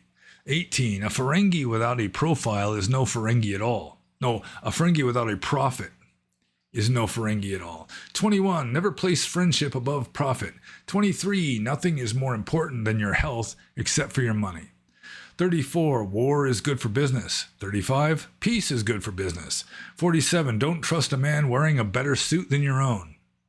48, the larger the smile, the larger the knife. 91, your boss is only worth what he pays you. 94, females and finances don't mix. 109, dignity and an empty sack is worth the sack. And 190, hear all, trust nothing. So I'm supposed to give, scroll up here a little, my kind anthropological critique. And personally, I think that this is sort of like a backdoor, like, it seems like it's sort of like underhandedly referring to a certain stereotype of a certain human ethnicity that is not a space alien. A stereotype of like a superficial, money-grubbing, worldly-minded materialist. And I mean, there are people that live at this level. It's they consider themselves to be superior to anyone else just because everyone else is too stupid to make as much money as possible. And I don't know, it's just best to avoid such people if possible, or have as little to do with them as possible. And if you do have to do something, just be polite and, but yeah, this is pretty extreme stereotype of just like the absolute greedy, money-grubbing materialist. And there are people like that in this world. Fortunately, I don't have much to do with them. And I'm not even making any innuendos about any human ethnicities or any such thing. So I'm just going to move on to Skoladin or Skoladin's third question. And this, I think he's on some kind of a, I don't know, some kind of a something. He's saying, is Palestine's secondary state, don't know if the algorithm picks up that I word, majority Khazarian. So he's wanting to know if the population of Israel is genetically like a majority of Khazar ancestry. And I've discussed this Khazar theory that modern Ashkenazi Jews are descended from the Khazars, who were like a Turkic race, like back in like late ancient times, well into medieval times. You had wave after wave of these nomadic barbarians, generally related to the Turks, speaking a more or less of a Turkic language usually. Sometimes, no, there were Mongols. There were also like like the Magyars who didn't, I don't think the Magyars speak a Turkic language, but just wave after wave of these warlike nomadic barbarians. The Khazars were one of these waves that settled in Eastern Europe, and they converted to Judaism. And so there's this theory nowadays that most Ashkenazi Jews are descended from these Khazars and not really from Hebrews. But I'm pretty sure there have been genetic studies that show that actual Khazar ancestry is minimal in modern Ashkenazi Jews. Modern Ashkenazi Jews are predominantly European, and they do have some Hebrew ancestry, I'm pretty confident. But I do think that the majority of their ancestry at this point is like Eastern European. But they do have some Hebrew in them. So that I think there are some people who do not like Hebrews who are trying to play up this Khazar theory just to deprive the Hebrews of their Holy Land, considering that the Khazars didn't come from there. So let's see. Oh, he also has the bullet point. His bullet point commentary to this question is, I read once that during the Cold War, there was an immigration treaty with the Soviet Union. I think it explains why most, 83%, are far left and atheist. I think he's referring to Israelis or like Jewish people in Israel. And I don't think that it's going to be 83% far left in Israel anymore. It may have been that way at one time, but the leftist political parties in Israel have pretty much collapsed. Israel is pretty much right wing now, at least politically. So yeah, I think the main answer to this question would be to refer to genetic studies of the ancestry of Ashkenazi Jews. And I do not think that there is very much Khazar ancestry. I assume that there's some, but I don't think that it's really one of the main ingredients. And so I'm just going to move on to the next question. This is from Dhamma River. And Dhamma River says, have you heard of the Sasanaraka Buddhist sanctuary in Malaysia? Someone recommended it as a good place to practice meditation and receive training to ordain as a monk. Have you ever heard of it? Have you ever visited this place or lived there? What is your general opinion of Buddhism in Malaysia? Okay, no, I don't think I've ever heard of Sasanaraka Buddhist Sanctuary in Malaysia. At first I was thinking it might be, I think it's the International, oh boy. I was thinking of it just earlier. It's the Upanditas, it's a Mahasi place in Malaysia. But I think that's IIBCM or something like that. It's like the International Insight Meditation Center or something like that in Malaysia, which is following U Pandita's version of the Mahasi method. And I've heard good things about that place. I'm not sure about Sasanaraka Buddhist Sanctuary. Just based on the name, it's Theravada Buddhist. So it may be that it's a good place to go and meditate. Malaysia is kind of a funny place with regard to Buddhism in that it is illegal for like a native Malaysian, someone of Malaysian ancestry, to not be Muslim. They can go to prison for that, and a Buddhist teacher can go to prison for teaching Buddhism to a Malaysian.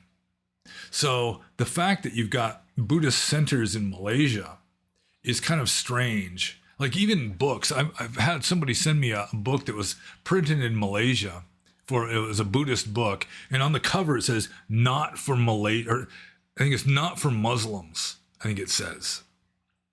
And you have to put that on the book. It wasn't that the Buddhists were being uppity and saying, no, this isn't for inferior Muslims or anything. No, it wasn't that way at all. It was the law that they had to put like a warning, like on a cigarette pack. This is not for Muslims, and you read this stuff, you can go to prison for it if you are a Malaysian Muslim, if you are a Malay.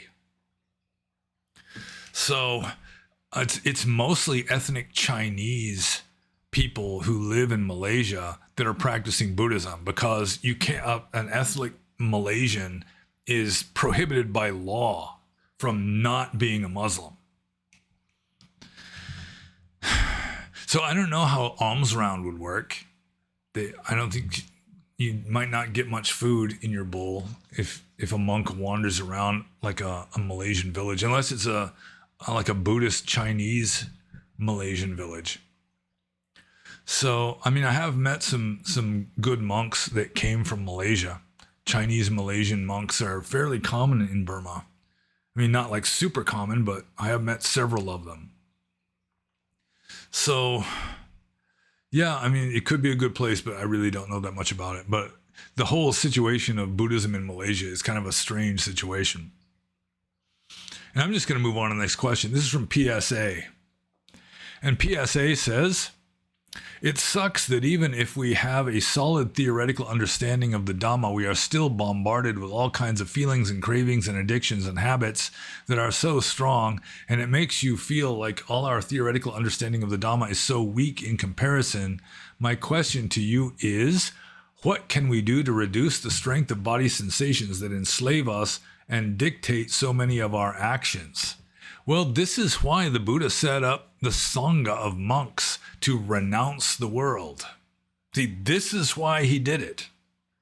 That living a lay life in a house where you are bombarded with sensory stimuli is not really the most conducive way of practicing Dhamma. The best way is you go out into a wilderness or you move into a cave, you stare at blank walls and watch the sensation of air as it touches your nostrils for hours every day, which very much reduces the amount of stimulation you're receiving and just the opportunities for these feelings and cravings and addictions and habits. Still, you're going to have habits and latent tendencies and so forth. But when you're living in a very like stripped down, very simplified, quiet kind of a life, like living alone in a forest, that very much reduces the amount of distractions and stimuli, and it makes it easier for you to be mindful of what does arise, especially if that's like your full-time job, is being mindful of what arises and observing it and letting it go. So what can we do to reduce the strength of body sensations that enslave us and dictate so many of our actions? Well, renounce the world for starters. Really, I mean, it used to be that Buddhism, step one, the first thing you do before you become a Buddhist or right after you become a Buddhist is renounce the world. So what can we do to reduce the strength of body sensations? Yes, simplify and slow down your existence. And and just practice mindfulness as full time as you possibly can. But this is really, it's a common predicament. Like somebody in the West who, they're very interested in Buddhism and they study the texts and everything, but they still live a worldly life. They refuse to take step one. And then they think, oh, it's so difficult. How are we supposed to do this? This isn't realistic. And they don't realize that they have just refused to take step one, and they're skipping over that and trying to do the more advanced stuff without covering the basics. And I have to admit, it's not for everybody. It's not everybody can renounce the world and wander around like some vagrant penniless beggar. But I mean, you have to be realistic. If you're going to be living in an environment when you're bombarded by stimuli, that is going to make it more difficult to be mindful of whatever arises. So, I mean, at the very least, you can try to practice some, let's see, what is it? Nekama, which is renunciation. It's the third parami. First is dana, sila, then nekama, of the 10 paramis, according to Theravada Buddhist tradition, that's renunciation. So that's towards the beginning. That's one of the more elementary things to do. That's one of the basics. And it's just people in the West. I mean, the addictions prevent them from not being addicted. They're too addicted to not want to be addicted, I guess. Some people, anyway. And I'm resorting to the emergency backup beverage now.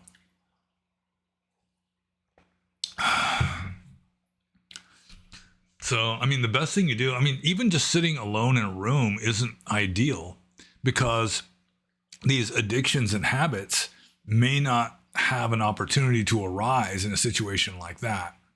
Then it becomes anusia. It's just an underlying tendency, and it can just like hibernate for years or decades even. And then you go back out and start wallowing in sensuality again. They just come right back again, just like you were doing the same stuff yesterday. I can tell you that from experience. There's a lot of old habits that pretty much just were invisible most of the time that I was a monk. And then I come back and start hanging out with lay people in America again. They just come right back again. So eternal vigilance is the price of freedom, so to speak. So what can we do to reduce the strength of body sensations that enslave us? I mean, you've got to just remove yourself from distractions so that you can have more, you can slow things down, simplify things to some degree, and then just be mindful of whatever arises. And I mean, it's not going to work perfectly, but at least it's going to reduce the amount of distraction.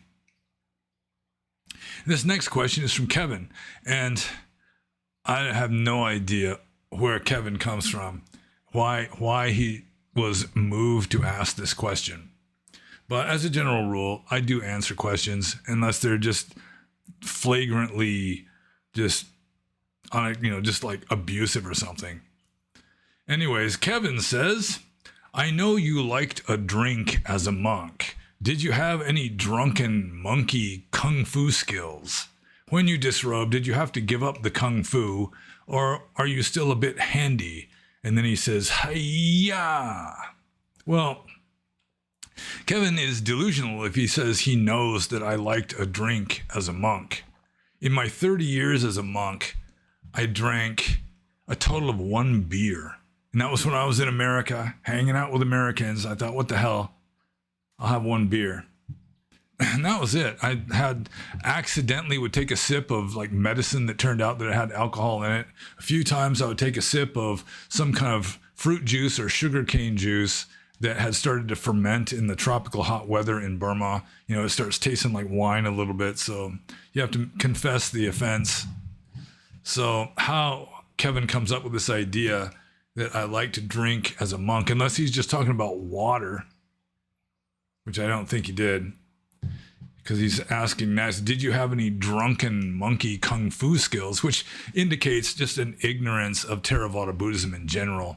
It's like his knowledge of Buddhism comes from the old TV show Kung Fu, apparently, which is a radically different school of Buddhism. And I think even the Shaolin monks didn't drink alcohol. Although there were some monks in like early medieval Burma, the Mahāri sect of Buddhism that was predominant in Burma before the Burmese converted to Theravada, where the monks would drink alcohol and they practiced some kind of martial arts, some kind of boxing, I think.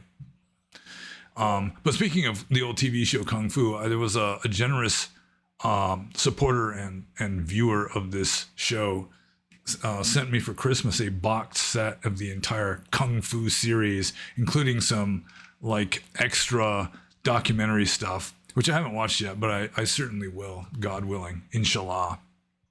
But as for Kevin, I have no idea where he comes up with this stuff. Maybe he's just trying to be a smart aleck or something. So I'm just going to move on to the next question. This is from Rui.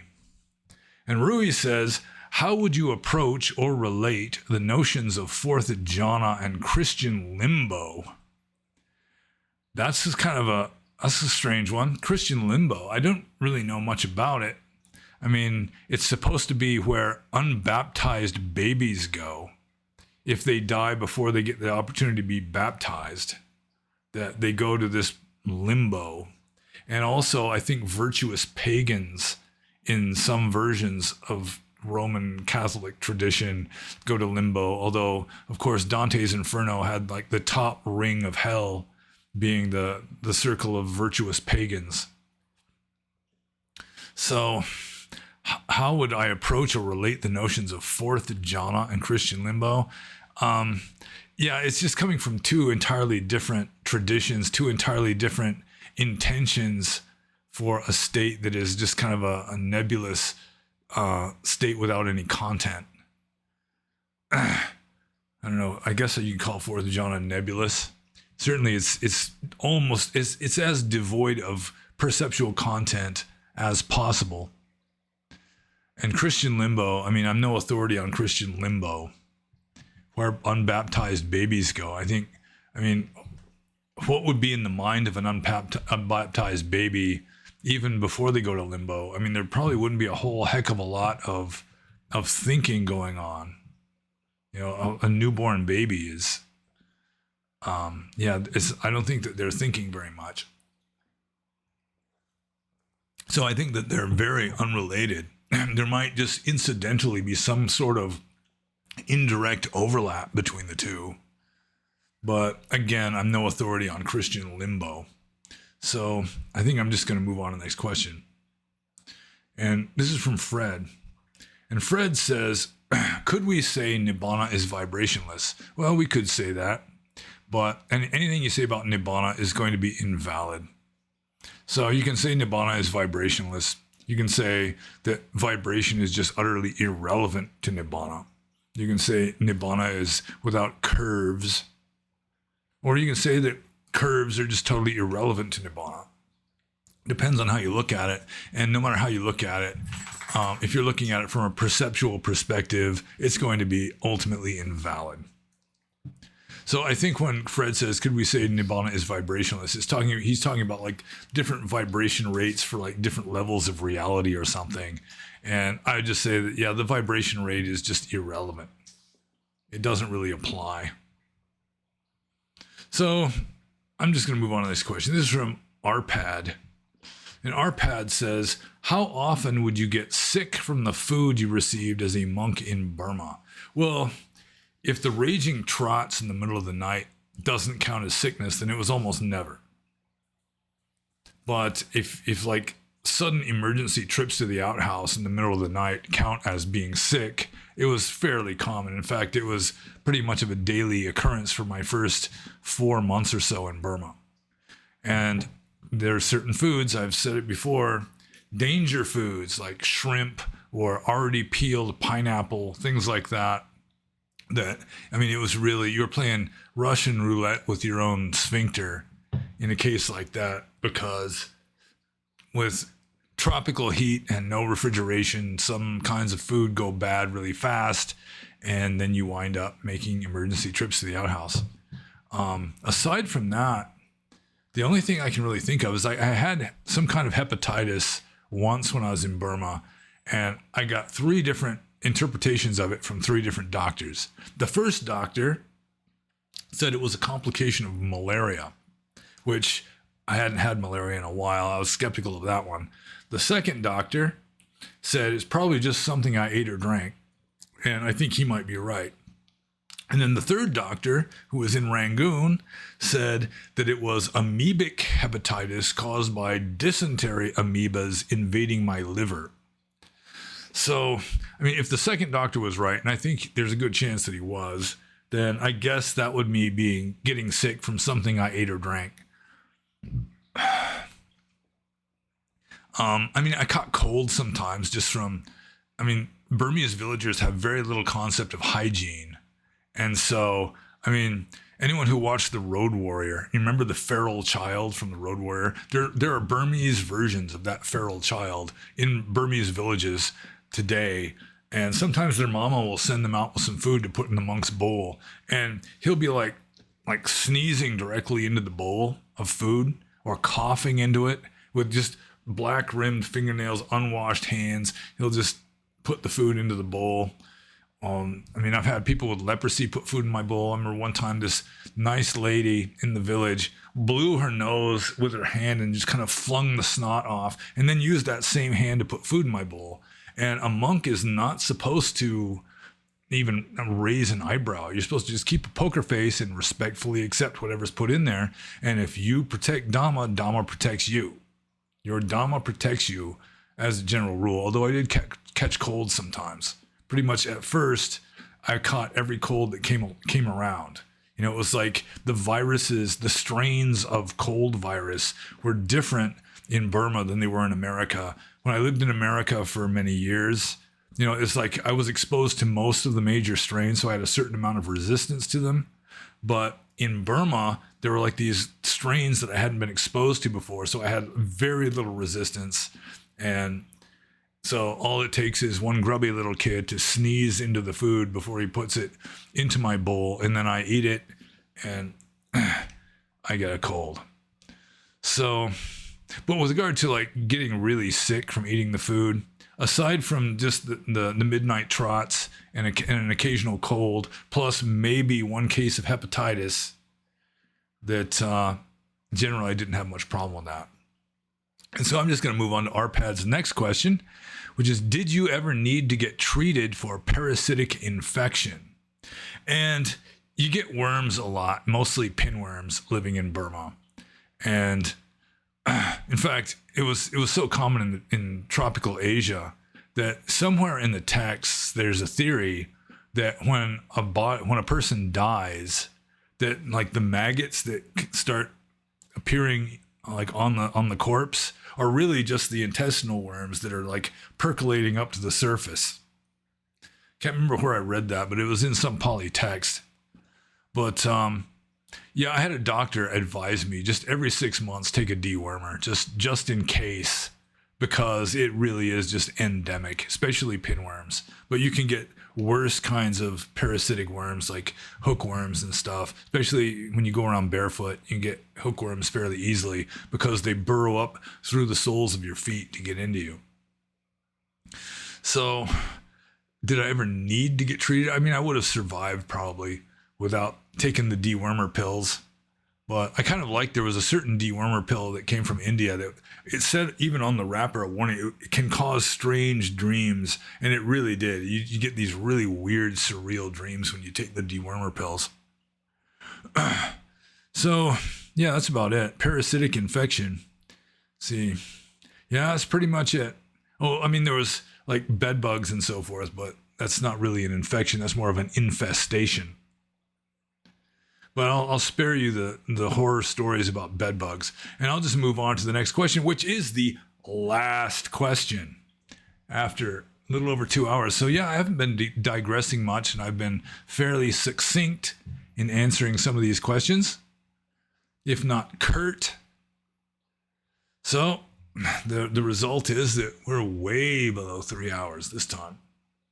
And so Joe Doe asks the last question, and that is, do you believe Māra exists? And for those of you who are innocent of Buddhism but somehow managed to get all the way to the end of this video, that Māra is more or less the equivalent of Satan in Buddhism. He's the Buddhist devil, except there are certain differences, like I was discussing in the previous Q&A, that Māra is not chained up in the pits of hell.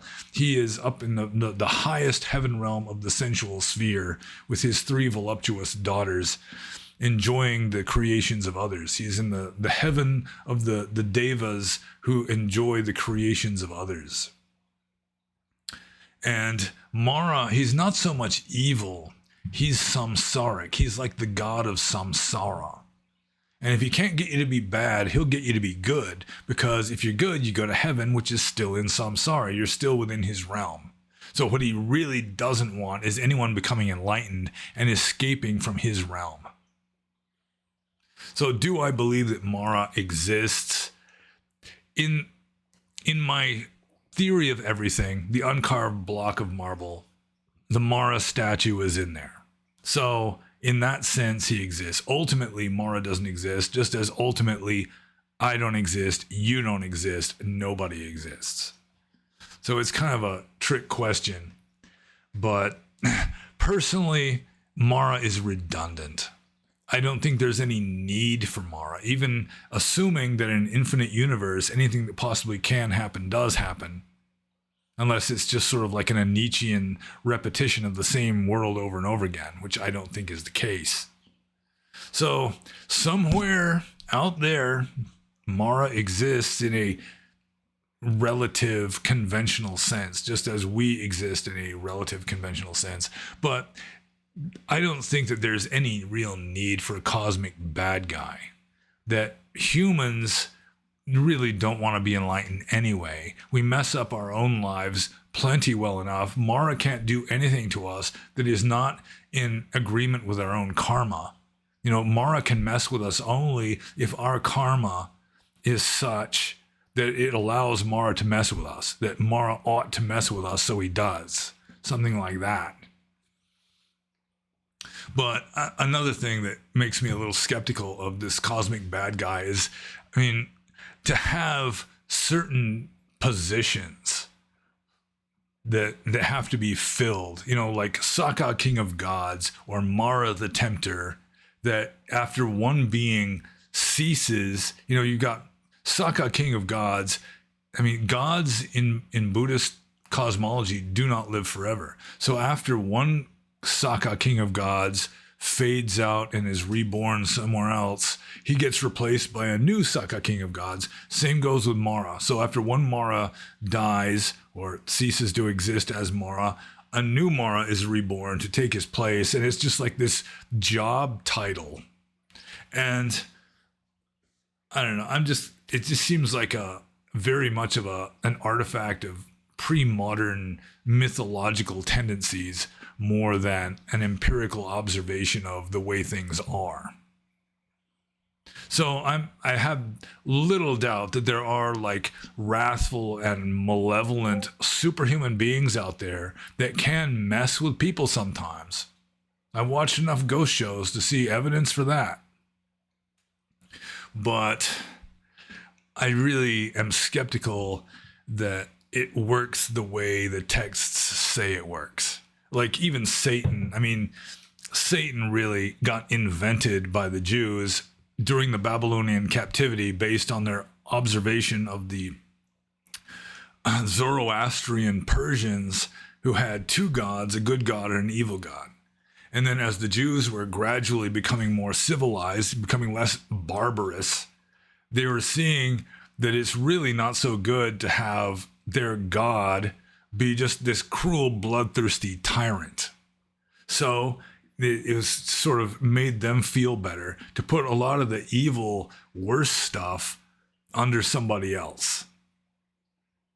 And now people think that, I mean, Satan is an obvious fact. You'll have Catholic, like, exorcists who have had tussles with Satan numerous times. Who was it? Martin Luther threw the ink pot at Satan. Saw him right there in his room. So, I mean, there's going to be people who are just as sure that Māra really exists and just exactly the way he's described in the text and all that. There is an interesting sutta in which Mahamoggallana rebukes Māra. And there's a story in there about Kali being a relative of Māra. So Kali was still like a demoness back in those days. I think Kali never really started being considered a benevolent goddess, even though she's like a harsh, benevolent goddess, until like early modern times. But I'm digressing all over the place. It's like the later it gets into these, the worse the digressions get. But getting back to this very short, succinct question, do you believe Māra exists? I would say in a conventional relative sense, he's out there somewhere, possibly an infinite number of versions of Māra because it's an infinite universe, infinite number of statues in that uncarved block. But he's redundant, and we don't really need Māra to mess us up because we do a plenty good job of messing ourselves up. And he can't do anything to us that is not our karma to have done to us anyway. So his powers are very limited, even if he does really exist. And I guess I'm done. So getting back to Māra, though, that, he's not really part of my equation. I really do not take Māra into consideration with regard to my understanding of ethics, for example, or how I should live my life. I don't think Māra is going to get me any more than I think Krampus is going to get me. So that's it. I at least tried to answer all the questions. I hope I answered at least some of them to your satisfaction. And if you have any questions, like I always should say at the beginning and almost never do, you think I can answer a question, feel free to ask in the comments below, and smash the like button. Don't just press it, smash the son of a bitch. And subscribe if you haven't already. And be happy. And now I'm going to push this here button here.